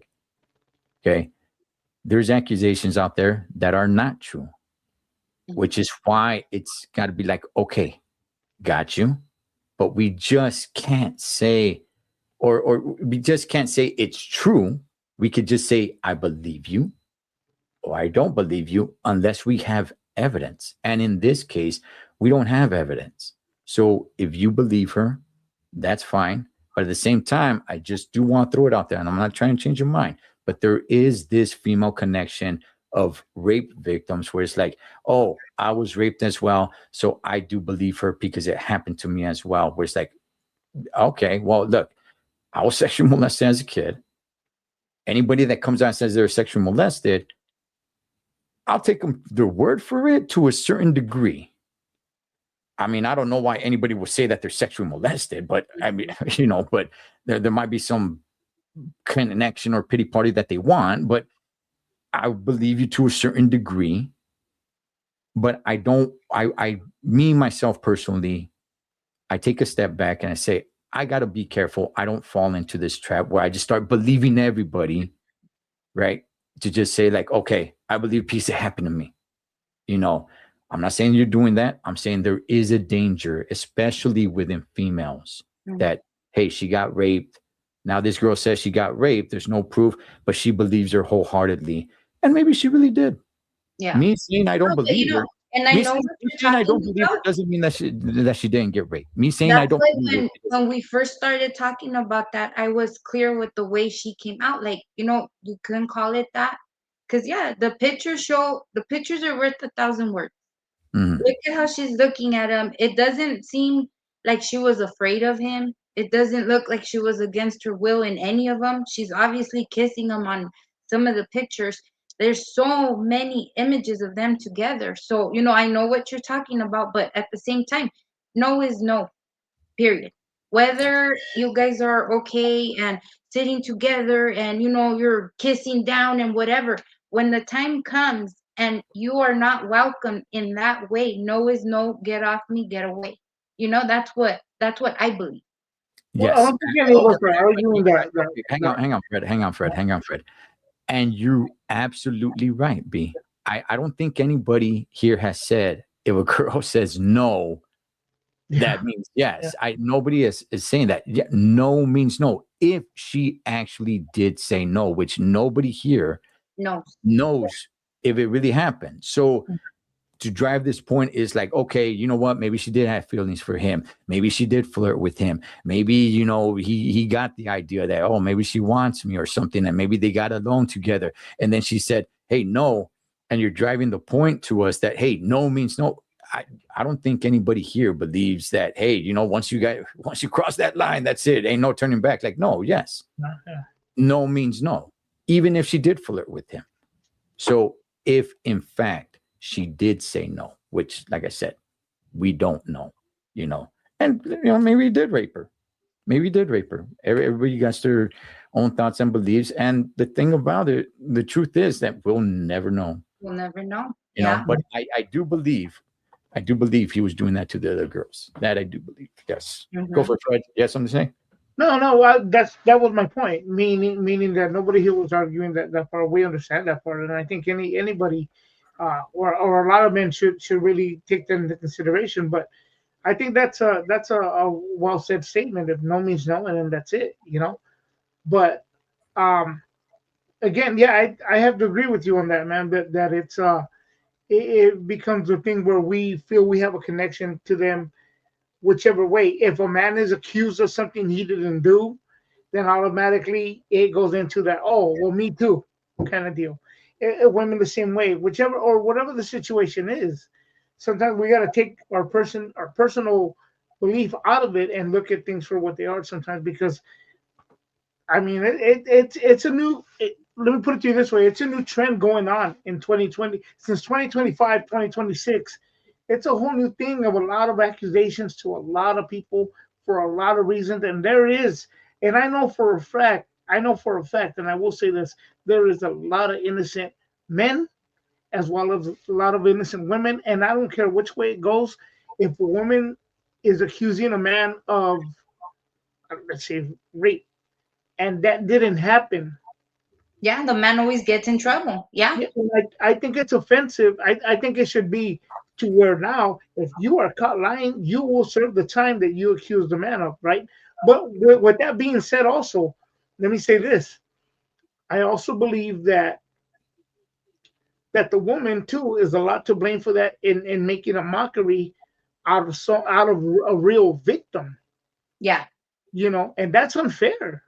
That's really unfair, and that's terrible, you know. But I mean, I'll get off of that part. You know, I'm just saying, you know, at the end of the day, you know, I gotta say, you know, I think we all here, you know, no means no. We understand, and that's just bottom line. Yeah. So, I mean, you know, with all this, I know, you know, we got off topic. I was asking what should happen to Cesar Chavez. We can't erase, if people are going to talk about Chicano history, his name is going to have to be brought up. You know, if they're going to paint over his murals, if they're going to take his statues down, if they're going to rename the schools, rename the streets, whatever. Me, myself, personally, do I want them to rename it Dolores Huerta? I don't, because I don't believe her. Okay. I think she's actually part of the cover up. You know, that's my belief. But if they do, that's fine. I'm not going to be out there protesting. But with all that being said, you can't talk Chicano history without mentioning his name. So, I mean, you could remove him from everything and anything. Personally, like I said, do I really care about it? Not really. But Robert, where do you stand on all this before we wrap this subject up, brother? Now, all this is out. What do they do? Murals coming down, changing the school name, but you can't erase his name if you're talking Chicano history. Correct. Just a couple of things, and I just want to clarify a couple of things, is that I totally agree. And I'm going to just say this for a second, just so anybody on the panel, I totally agree. No means no. I just want to make sure everybody out there knows that I totally agree with no means no. And I do care about women who have been raped or have been beaten, anything. I think I care about that tremendously. raised by my mom, and I got 2 sisters, so I care about that. And I'll leave it at that and answer your question. I just want everybody on YouTube who's watching to know that I do care. It's difficult for me because next week I'm starting my Chicano unit, and he has always been my anchor. He has been the guy that I always started off with. I always started off with Corky to contrast. Corky was more urban. Corky was a different type of leader. We discussed him. Again, shameless plug. If you don't know who Corky is, go to Cholo's page, and we did a whole episode on him. Great leader. So I always start with him. And then I usually go second to Dolores Huerta because, she was as important to the movement as him. When you said that she was his right-hand woman, you couldn't have used a better term because I've heard stories and I've heard people talk saying that, man, they'd rather deal with Cesar Chavez than to deal with her because she was just about it. She didn't play. That she was very, this is how it's going to be and this is the movement. And she was really, really about it. So I've heard people say like, man, tell Cesar, I'd rather talk to Cesar than to her because, not to, and I'm saying this affectionately. I've heard people say she was a pit bull. She was just, oh man, like don't mess with her. So she was as important. And, she was, I think if it was another time, if it was today, that she would be in the forefront as much as him. But since Cesar was a man and they started together, they got together early in their careers, before the UFW, they were in the CYO. She would probably be out in the media as much as him. But since he was a man, I think that everybody gravitated towards him. And I think that she was big enough and secure enough with her position that she realized, I'm born in the wrong era. They're going to go to him. But I don't think that belittles what she did in the movement. So I usually go Corky, and then I do Dolores, and then I have a big Cesar Chavez. Let's bring it home. Before I add people like Ruben Salazar, Sal Castro, other events, the Chicano Moratorium, the walkout. Before I start getting into little other things, you know what I mean? But I usually finish with him, and I'm just I'm wondering if I'm going to have a conversation with my classes. You know what I mean? About, hey, we're going to have to be able to separate historical Cesar Chavez and the man Cesar Chavez. If we could just get into the historical facts, because not talking about Cesar Chavez is like talking about basketball records without talking about Michael Jordan. You know what I mean? In fact, I will always call Cesar Chavez the Mexican Jordan of Chicano history. And the reason I would say that is because if you know nothing about basketball, you know who Michael Jordan is. You might not know nothing about basketball. You might have never picked up a basketball. Nothing. But you heard of Michael Jordan because the whole world has. Most people, when it comes to Chicano history, they're very Chicano history or Mexican American history. What's that? Yeah. If you bring Cesar Chavez of the movement, they'll be like, oh, I've heard of him. Some people. But he's the one that most people would have heard of. So to not do something on him, I have to do something on him. I'm going to have to talk to my class and just have an open conversation and a realization that historically, regardless of what your feelings are, we can't forget about what he did. Yeah, I never want to influence somebody's thinking. If there's somebody who says, what, I don't dig him and this and that, hey, that's your opinion, right? I'm here to present information on that. And bottom line is history's history. You can't change that. So history, right? Yeah, but like Ed's saying, if you bring things down and you take somebody's name and this and that, they can little by little get put out of the picture. You know what I mean? It's where it comes to a point where it's out of sight, out of mind. Where people might, I can envision people start talking about the United Farm Workers in general, and not so much focused on Cesar Chavez. It'll just be this United Farm Workers was a big movement, and these are the things that they were looking to do, and these are the people involved in it. And I could see it becoming not as concentrated on him.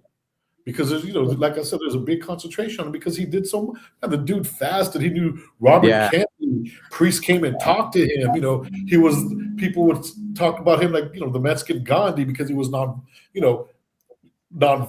and this and that. And, he brought the wineries. He did the walk from Delano to Sacramento. He did so much. You know what I mean? But it's gonna be interesting for me. It's gonna be interesting for me. And just to on another note, not just I saw some comments about Dolores was married to Cesar's brother. Just for clarification, she was married twice. She was never married to the brother. And then we were talking about her age, and she is 65, but tomorrow, ironically, is her birthday, April 10th. So she will be 96 tomorrow. 96. Okay. So what a trip that we're talking about her, and tomorrow is her actual birthday. Right. So I believe it's April. We're in April, right? There's no question if I'm B. Yeah, I'm B. Authentic Queen B07. Yeah, I see you, girl. I just don't want to interrupt the people. But the phone number is there, 213. We'll leave it up just for a few minutes if anybody wants to call in and give your thoughts. Some people agree with you guys' comments. Some people don't agree with you guys' comments.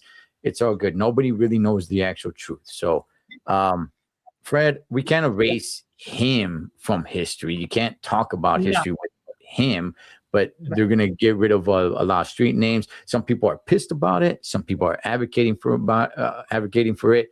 Some people don't care. Like myself, do I really care that much? It's a street. It doesn't really matter that much to me personally. But what's your thoughts, man? I mean, like people say, hey, should we cancel him? I don't even know what that means. I'm not really sure what that means. You just stop talking about him? Well, you know what, man? I mean, again, it takes a lot because I see that a lot of people in today's world, it's more like they saw the movie but didn't read the book. Yeah. If that makes any sense. And I'm speaking like this because where I live and where I'm from, like the city of Soledad, and they would do marches from out here all the way to Salinas, which is 26 miles. Those things were massive, man. I got to tell you guys, it was massive. The flags were raised. They would march. He had a lot of people marching. It was I'll put it to you this way. If you saw it today, it was something incredible to see. So I don't think people really understand the magnitude that this man had for people in a sense, and I don't want to even go there with it. It's like these marches were like the how people look at Malcolm X and so on and so forth. This was the magnitude of this man. Why it's being downplayed? I mean, now I get it because of the accusations and stuff, but I don't think people really understand the magnitude of what it was, and the impact that he made. On to the people. All the other stuff about, he did this and he did that or whatever situation.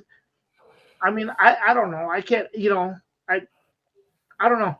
But I'm just saying that the movement was something real, man. Was really, really something big, very big. And I'm telling you guys because I saw it. It was on national television locally.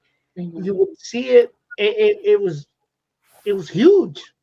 Yeah. I remember seeing that out here too as I was a kid. Yeah. It was big news. Channel 34 would cover a lot of that stuff, the Spanish news and all that. Univision. Yes. Chime in on what Fred was saying, man. Being from different areas, like, I remember talking to you about this and you were like tripping out on it. And like on Cinco de Mayo over here, to go downtown and have the Cinco de Mayo, it's flooded with United Farm Worker flags. And I remember you telling me, like, I've never seen that. I couldn't imagine that in LA, where I'm from. Right? Right. But everybody just drinks on Cinco de Mayo. Well, over here too. But I'm just saying, that it to see that flag isn't like, oh my God, I can't. It's everywhere in Cinco de Mayo. People are just, some, I can say it. Hold on. unfortunately, go. we talked about, like that symbol has become something else as well. It's been, appropriated Yeah. by other things. But what I'm Right. saying is, in Necessus, if you go to San Jose, you'll see the older generations with patches.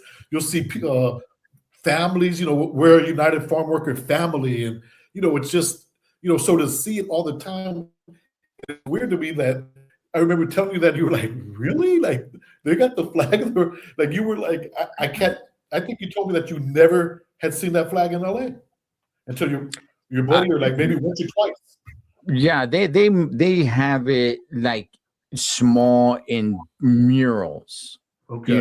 But as far as somebody waving that flag or having it in front of their house or something, no, I've never Yeah. seen.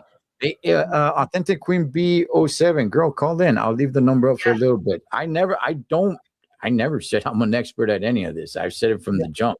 I don't know much about any of it, so I don't even really care too much. Yeah. But I'm talking about him. I'm not talking about what he did or what he's accused of. But all right, B, what should they do? Should they change all the names? Like I told the boys down here, you can't talk Chicano history without mentioning his name. Yeah. I think they should just keep everything till further evidence and facts come out. Because, like I said, bottom line, history is history. You can't delete it or change that, everything he did. If he was a POS on the side and did what he did and everything else, look at our president right now. Look at everything that keeps coming out every day, these files, these pictures, but yet nobody, it's like he's still the president. I don't know. That's my opinion. Yeah. No, it's just, I don't know. To me, man, I'm like the wrong person to ask, man. Just because it really doesn't matter. Look, to me, I'm not telling anybody not to care. If the movement and him and all that was big to you, hey, God bless you. God bless you. Okay. It just wasn't to me. So if they change anything, I don't know what that really does. Yeah. Because he still existed. He still did what he did. Now, I understand where it's like somebody does something great and we want to look at that person like they're a great human being. People can do something great and not be a good person. Now, I don't know if Chavez was a good person or not. Like I said, didn't study up on the guy or grew up watching the guy or anything like that. I mean, look, Martin Luther King, he was P. Diddy before P. Diddy. You know what I mean? He was the one having the Diddy parties before Diddy came around. Okay. So, I mean, I never celebrated Chavez Day. I never even knew there was a Chavez Day, honestly. No, actually, let me take that back. I knew there was a Chavez Day because I would hear it like, hey, today's, but I never knew it was May. What is it? May? Oh, I'm sorry, March 31st or something? 31st, yeah. Okay. I never knew that was the date. I didn't even know what we're supposed to do during that day. It just, so to me, it's just, whatever happens. To those that really care about it, I'm sure there's going to be clashing, going back and forth. Be like you said, hey, until evidence comes out, I don't think there's going to be any evidence. I think there's just going to be a case of, he said, she said. In this case, there is no he said. It's just she said, she said, she said, and people are going to believe it. People are going to believe some of it. People are going to believe none of it, and that's that. Yeah. We've already all said where we stand. And I'll say it again. Do I believe he raped those young girls? Yeah, I do believe it. Do I believe he raped Dolores? No, I don't think so. To me, just seeing her, I think she was actually part of the problem. But I could be wrong.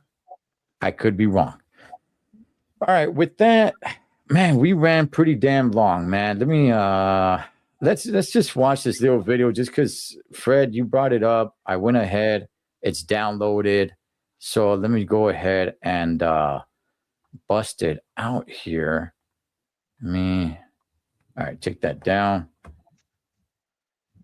And let's see, because I don't know who this is. I've heard the name, but I don't know who this is. I sound like an old grandpa or something, but let me see. Here we go. Okay. You guys can school me on who this chick is.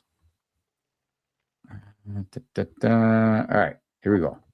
That's why I know that nigga fucking deleted his Instagram, because once he saw that I had a new man that was willing to step up for Manny, that was willing to fucking care for Manny when he wasn't there for him. Dude, I know, dude, trust me. I don't even give a fuck, Keisha. I don't even give a fuck. Clip this shit, bitch. Suck this pussy, because I don't give a fuck. Oh, Fred, wait, who the hell is this? That's that's not the video I sent you, though, bro. That's not the. Hey, disclaimer: that is not the video I sent. That No, but Liar. no.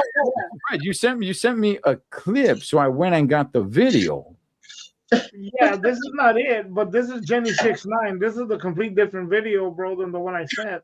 But I'm emotionally scarred already. What? I'm already emotionally scarred, bro. In I the don't other one, I don't want to watch this edit. No means no. in What the the hell is the video I sent, she's talking about she's going through it because she got to pay the lawyers because she's getting a divorce, and she said she will sell her body if she needs to provide for her children, so on and so forth. Okay, all right. This video was not good. Yeah, We're all in agreement on that, B. Okay, no, because I found the video from the clip that you sent me. I found the video, and it said that this was it. Because at the end of the day, like, maybe later on, but women at the end of the day always have the short end of the stick. And I don't give a fuck to upload this shit, because women at the end of the day always have the short end of the stick. Wait, didn't she say that she got another man though? yeah. Okay, this is she's a singer. Yeah, I don't know much about her either, bro. I'll be fair about that. All right. Fred, you need to talk. You can call And me we whatever. always have to pick up on the slack that these men leave us with. And you know what? It's fine. It's fine. You want to fucking steal money from me? You want to steal money from me? And I still have to raise money and still launch my fucking album after you stole this money? Is fucked up. But you know what? At the end of the day, Jenny 69 always comes on top. As soy la 69. Soy la chingona que salió de Riverside. Bitch, I don't give a fuck. I don't give a fuck if I have to sell pussy, if I have to fucking shake ass for money to fucking feed my kid. Bitch, I don't give a fuck. Okay, all right. You know, Fred, what are we doing here? What are we doing here, Fred? No, Fred, don't give me this. What are we doing here, Fred? That is not the video I sent, bro. I got one question. Fred, what are we doing? Right. Bro, I sat here and was like, oh God, You this is sent, so okay, awful, bro. the clip that you sent me, that's the, I guess, like a longer video of it. Okay. Who is she? I just now for She's you know what? From what I know, and I don't know much about her. I don't follow her. She's an internet sensation, a YouTube An rapper. influencer. Yeah. okay. Yeah, Andrew Martinez. Okay. I did it again. Okay, No, so yeah. I mean, I don't know much about her. I know she got really popular or viral. Let's just say viral. Viral. You know, because I don't want to get into the whole thing. There's no artist today that's an actual artist. Like, let's get into the red thing. Like, you have a Snoop Dogg, a Tupac Shakur, a Dr. Dre. Today, they're viral, and you're popular. That's it. That's what she is. You know, and I know a couple of years ago she was getting beat up by somebody else, and because she was playing. That's where I heard her name. Yeah, That's where I heard yeah, her name. Albiaca. Then I was hanging out with her, and she said, "Did you hear Jenny 6ix9ine yeah. got beat up or something?" And I just like, no. And she's all like, "Yeah, she got." You know, she was telling me a story, and I had no idea who the heck she's talking about. And I'm just there like, oh, okay, oh Well, wow, okay. in the actual video, she Wait, says, he's a rapper. "Yeah, I guess if you, She's yeah, an artist. She does Okay, rapping all and right. she does she did that Jenny 69 song. You know, Queen Bee saying that she's not viral. She's very viral. She's been out there Heard for her five name. years. I've And heard her name. I she's the just don't girl know. everybody loves to hate. She's obviously from Riverside. She was just an influencer. Um, she had a little, like a brand of some sort. I don't know if it was clothes or something, but she would do a lot of the pop-ups out in Riverside area, like swap meets and stuff like that. Mhm. Um, she got really big because she has a son, Manny, that has autism. So she would document a lot of her stuff. And what I mean by everybody loves to hate her, they love to watch her even though they don't like her. So it's like you're still supporting Mm. her. Whether you like her or not, you're still ahí como babosos watching her. Of course, she's going to be generating all the views. How did she get into singing? I don't know. Me personally, I don't think she's good at all. But again, she's cute, whether people want to admit it or not. You know, she has the fake everything. So, you know how it is. Opportunities get thrown at you because you're all right looking. And I think that's what she capitalized on. And right now, this whole case that's going on, it's really sad if you really pull the girl away from who she is and the whole scandal behind her. She was with her baby dad, okay? She's the one that got this contract for the music. She's the one that was paying her rent. She's the one that's dealing with this little boy. She's an advocate also for autism, right? Because her son has the severity where he's nonverbal. So she advocates, even though she's a naka, like everybody said, she is. She's very vulgar. Look at the way she talks. How can you be Right. a woman serious that talks the way she talks and expresses herself? But again, she is who she is, and everybody just loves to hate her. They can't get enough of her. You know, there's a bunch of like rumors that she has STDs, and they just keep pushing on it and pushing on it. Okay, doesn't matter to you or any of you guys what STD she has. Who cares? There, leave her alone. Let the kid handle it. She's a youngster too. She's not even super old. What she's talking about, all these clips, are that when the guy left her, he took money from her, 80 grand, $80,000. Okay. On top of that, he canceled all the insurances. The son needs a lot of help. He's like very autistic. Like I said, he doesn't speak, so he requires medications on top of that. And the guy just went and cut everything off. Okay. She's sitting here talking about how, this little boy was getting molested at school. And since he's nonverbal, she couldn't figure out what was going on with her son because he just started acting really, really weird. And she's like, what is wrong with you? So, bottom line came to the point that they found out somebody, a staffer at school, was molesting him. So she's over there telling his father, and he's being a little bitch and doesn't want to deal with it. He's like, oh, well, just leave it alone. You found out, pull him out of school. She's like, I'm getting lawyers. I'm going to make a big deal out of it, this and that. That guy's like, well, don't involve me in none of that. How the hell, as a father, period, are you going to be never minding the fact that your child is getting sexually molested? And on top of that, not just a child being sexually molested, he's a special needs child that can't even tell you how he's getting sexually molested?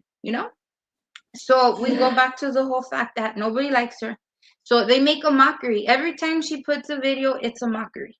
And I personally think it's really sad because, again, pull her out and her situation away from her scandalo and who she is.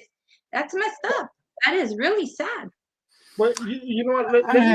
Let me get back to the original video that was sent, where she stated, she said, I've had 3 to 4 abortions, right? So okay, is it 3 or is it 4? That's Yeah. one. And she Right. said, okay, now she said, I have a child. I will sell my body if I need to do, if I needed to maintain, a living or whatever. And then she goes on to say that she wants to talk to the little girls in the school not to have kids. That was the video that I sent, you know. Yeah. And now she's coming out with this other video that you just played right now. That was you, Cholo, not me. No, but, and then now she has another one where she's talking about that her man, he wasn't intimate with her, that Yeah. he wasn't very intimate with her, that it was maybe like a So couple of big times for a year or him. whatever. And I'm looking at the videos you just played, and I could kind of understand. Like, I'm kidding. I'm making a joke out of that. No, Okay. I'm just saying it's just all. You know what? Look. Their child. My heart goes out to that child. Whatever the situation is, right? But here's the thing. You're trying to maintain an image. You're trying to maintain a lifestyle. In her mind, that should go all out the window. She shouldn't even be on social media. Go handle your business of what you need to do. If you need to downgrade on your vehicles, if you need to downgrade on your home, you need to downgrade whatever it is, do it because you need to maintain. But the way I see it, she's trying to have her cake and eat it too. That's just bottom line. That's where I stand. And you know what? Fred? That ain't cool that Ed's hijacking videos and trying to make it seem like that's your video, dude. The whole YouTube is like, what's wrong with Fred? What's wrong with Fred? It's really Ed, dude. Ed set you up, dude. Hey, get it together, dude. I did not know who this broad was. Okay, look. And now I gotta throw in my 2 cents again. I want you to ask Robert, like, what's your thoughts? Okay. Look, she's nuts, man. She's nuts. Look, this kid that she has, he's in major trouble. Okay, why is he in major trouble? Because of who dad is and because who she is. And I'm sure there's women out there, hey, don't judge her. No, you put yourself out there on social media for everybody to see. Okay, you put yourself out there. Just like we're on here, anybody can, go ahead and judge us however they judge us. She's whacked out, man. Mm-hmm. She is whacked out. And her starting it with like, oh, yeah, I got rid of you. And I got another dude here. What the flying flip? And just the way she's talking and everything, that kid got it really bad. That kid has got it extremely bad because of who did it and who she is as well.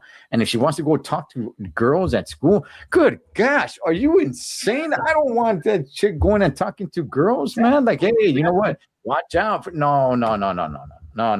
And look, she's damaged. Okay, she's damaged. Something probably happened to her when she was young. She hasn't dealt with it. She's damaged. It's unfortunate. It's not your fault, but it's your responsibility. Mm-hmm. And unfortunately, she will keep on attracting the same type of guy that screwed her over. Apparently, she's going to keep on attracting those type of guys into her life.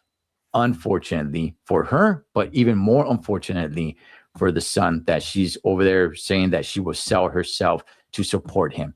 That's terrible. All right, hold on. Before you go on, you know what that tells me, and I'm not trying to be judgmental here. You know what that tells me?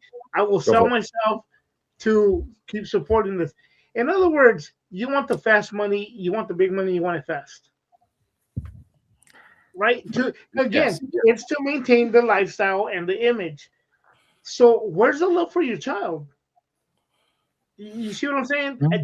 But you know what? We can go on another couple of hours with this. Let's not. Fred. Okay, Fred. The video, Fred. I did not send the video. You did not send that video specifically. I went and I got the full video of that, and she did speak about her selling herself. Now there was more of the video, but I didn't want to throw that. No, it was Fred, just. Fred, what movie are we looking to watch? You know what, bro? I saw a couple of them, but I will say this: I saw Send Help, the Okay. the movie Sam Raimi movie, which is the same guy that made the Spider-Man trilogy with Tobey Maguire, and he Mm. also made the Evil Dead movies. He made a new movie called Send Help, and it's about a woman who's gets degraded at work and whatnot, treated less of, and so on and so forth. But she's a big fan of Survivor, the show, the TV show Survivor, right? And what happens is they go on a plane ride to a bunch of some of the high-end employees, and the plan is to get rid of her, get to fire her. Take whatever knowledge she has because she knew how to run the company or whatever it was, get it, and then fire her when they were gonna go. Say I think the Bahamas or whatever it was they were going. Well, the plane crashes, two survivors, the main boss and her. Now she, you know, uh, being that she's a huge fan of the show, she knows how to survive a little bit, or quite a bit, and that's what it becomes into, bro. Then I'll say this, without giving nothing away, it does get kind of cheesy at the end. I'm like, oh come on, bro, come on. But hey, it is what it is. Okay. For me, it was a good one-time watch. For me, it was Gotcha. a good one-time watch. Yeah. Got you. Okay, all right. I went ahead and watched the series Dinosaurs on Netflix. It was pretty good. It's a 4-part series. It was pretty good. If you're not into that stuff, you probably won't like it. Obviously, it's all it's all animated, it's all AI and stuff like that. But it was pretty good story. I do question, like, wait, how do they know all of this? But the dinosaurs before the dinosaurs that were before the dinosaurs, it was just kind of like, it was fun to watch, I guess. But I know, all yeah. right, all Hey, right. so wait. So the dinosaurs back then. So, I mean, do we really know they existed, or how does that? What do you mean? You know what? That's a conversation for another day, man. Let's wrap Okay. it up. But One question. okay. What the series shows is that the dinosaurs that we knew, there were actual dinosaurs before them that were different dinosaurs, and like the millions and millions of years of the evolution of dinosaurs to the Tyrannosaurus Rex and all those, Brontosaurus and those that we're familiar with. Fred, have a video of dinosaurs. Fred, have a video of dinosaurs ready for the next episode. Right. Hey. All right. Hey, man, we've really gone past the clock, dog. I am sleep deprived. I only got 3 hours of sleep last night. All right. B, any last words, girlfriend, before we wrap it up, sister? And where could they go ahead and find you? I just wanted to throw out there that I didn't take anything personal because I seen a message up there. So no, nothing at all. Like, we're here in a grown conversation, so nothing's taken personal. And everybody have a good night. I think this discussion was really good. I liked it. It was a lot of information out there. You can find me by my username just on the screen on Instagram. That's my biggest platform, and that's mainly where I'm at. I reside there. Yeah. I will go ahead and leave that link pinned in the comment section. And where could they listen to you at if they want to request or dedicate an oldie to their love, or to the one that broke their heart, or to the one that broke their heart, and they want to go ahead and stick it to them? Now you make me sound like Jenny 6'9", huh? No, just kidding. Come on, She inspired me. Suck it. It's KQBH LA 101.5 FM. Same thing. KQBHLA.com. On every Friday night, 10 p.m. Stream me, because if you're not near me, you can still hear me. So yeah, guys, drop that message, send that dedication, and I will play your song. Pacific Standard Time, by the way. Yeah. We're next to the Pacific, to be specific. Yeah. I had to. Hey, Jenny 690, eat your heart out. How about that? Huh? That's right. That's another me right here. Oh, that was good. That was good. That was good. Fred, top that, Fred. Oh man, you know what? Let me get into my almost to the floor. Last word. Last words, Fred. Any last words, brother? You know what? I think we came into this knowing it was going to be a touchy subject, and unfortunately, you know, a lot of emotions do kick up, and even on the last one, you know. But you know what? I think we are great that we could agree to disagree in a sense, you know. And then finally, at the end of the day, you know what? I think you said it best, Cholo. At the end of the day, there's really no proof whatsoever. It's just going to be based on whatever person believes. And the sad part about it, the dark side about that is that it's just going to separate us even more. Yeah, that's the sad part. You know, unfortunately, you know, there is women out there that have gone through things. Again, my total respect to everybody. Again, I totally understand. You know, I think we all totally understand that no means no.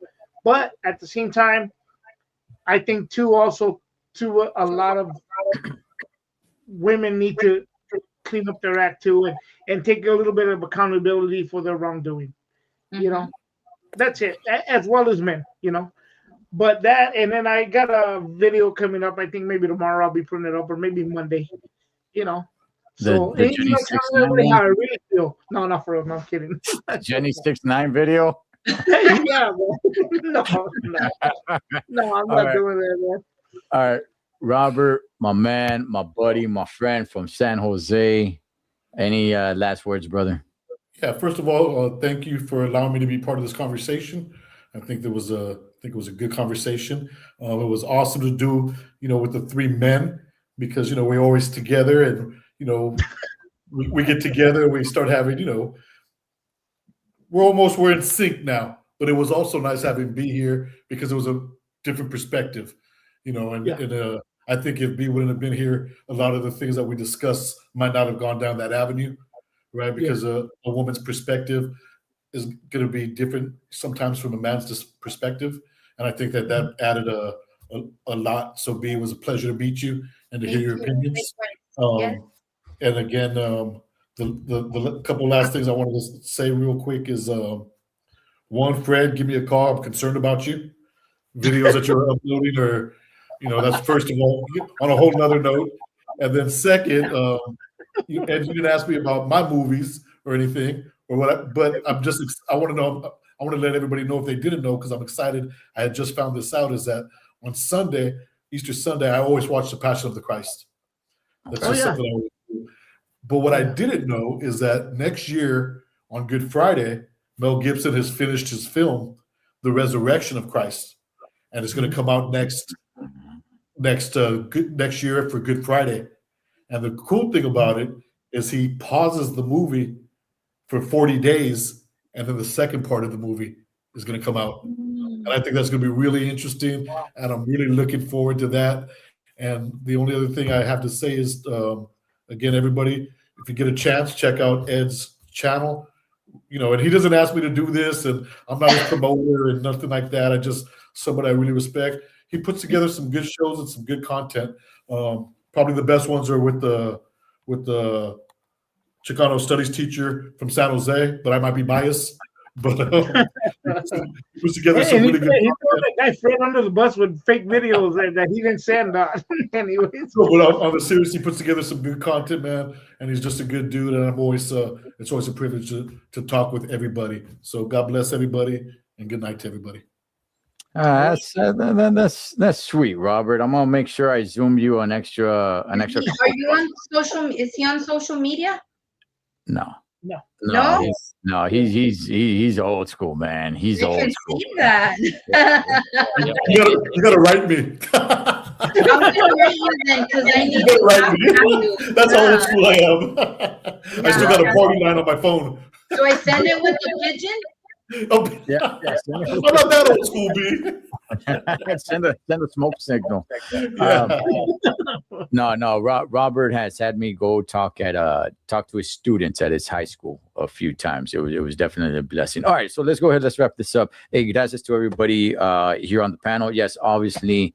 Look, do I take our conversations personal? I take it so personal. I'm gonna get a voodoo doll and I'm gonna be stabbing it of each and every single one of you tonight. So, no, it's always love, man. It's always appreciation. I love getting. I don't want everybody to be completely on the same page because then we all turn into bobbleheads. It's like, yeah. I want to hear different perspectives. I want to hear, as long as it always comes respectful and, appreciating the person next to you and saying like, okay, cool. That's what you believe. That's what you believe. This is what I believe. That's what I believe. All right, cool. But as long as we always leave with the same energy that we came in for one another, that's the important thing for me. So love you guys here on the panel, and we will do it again in 2 weeks with more of Fred's videos, and we will dissect on this time. All right, this is the round table. This was the round table episode 6. You guys have a buenas noches. We'll see you guys in 2 weeks.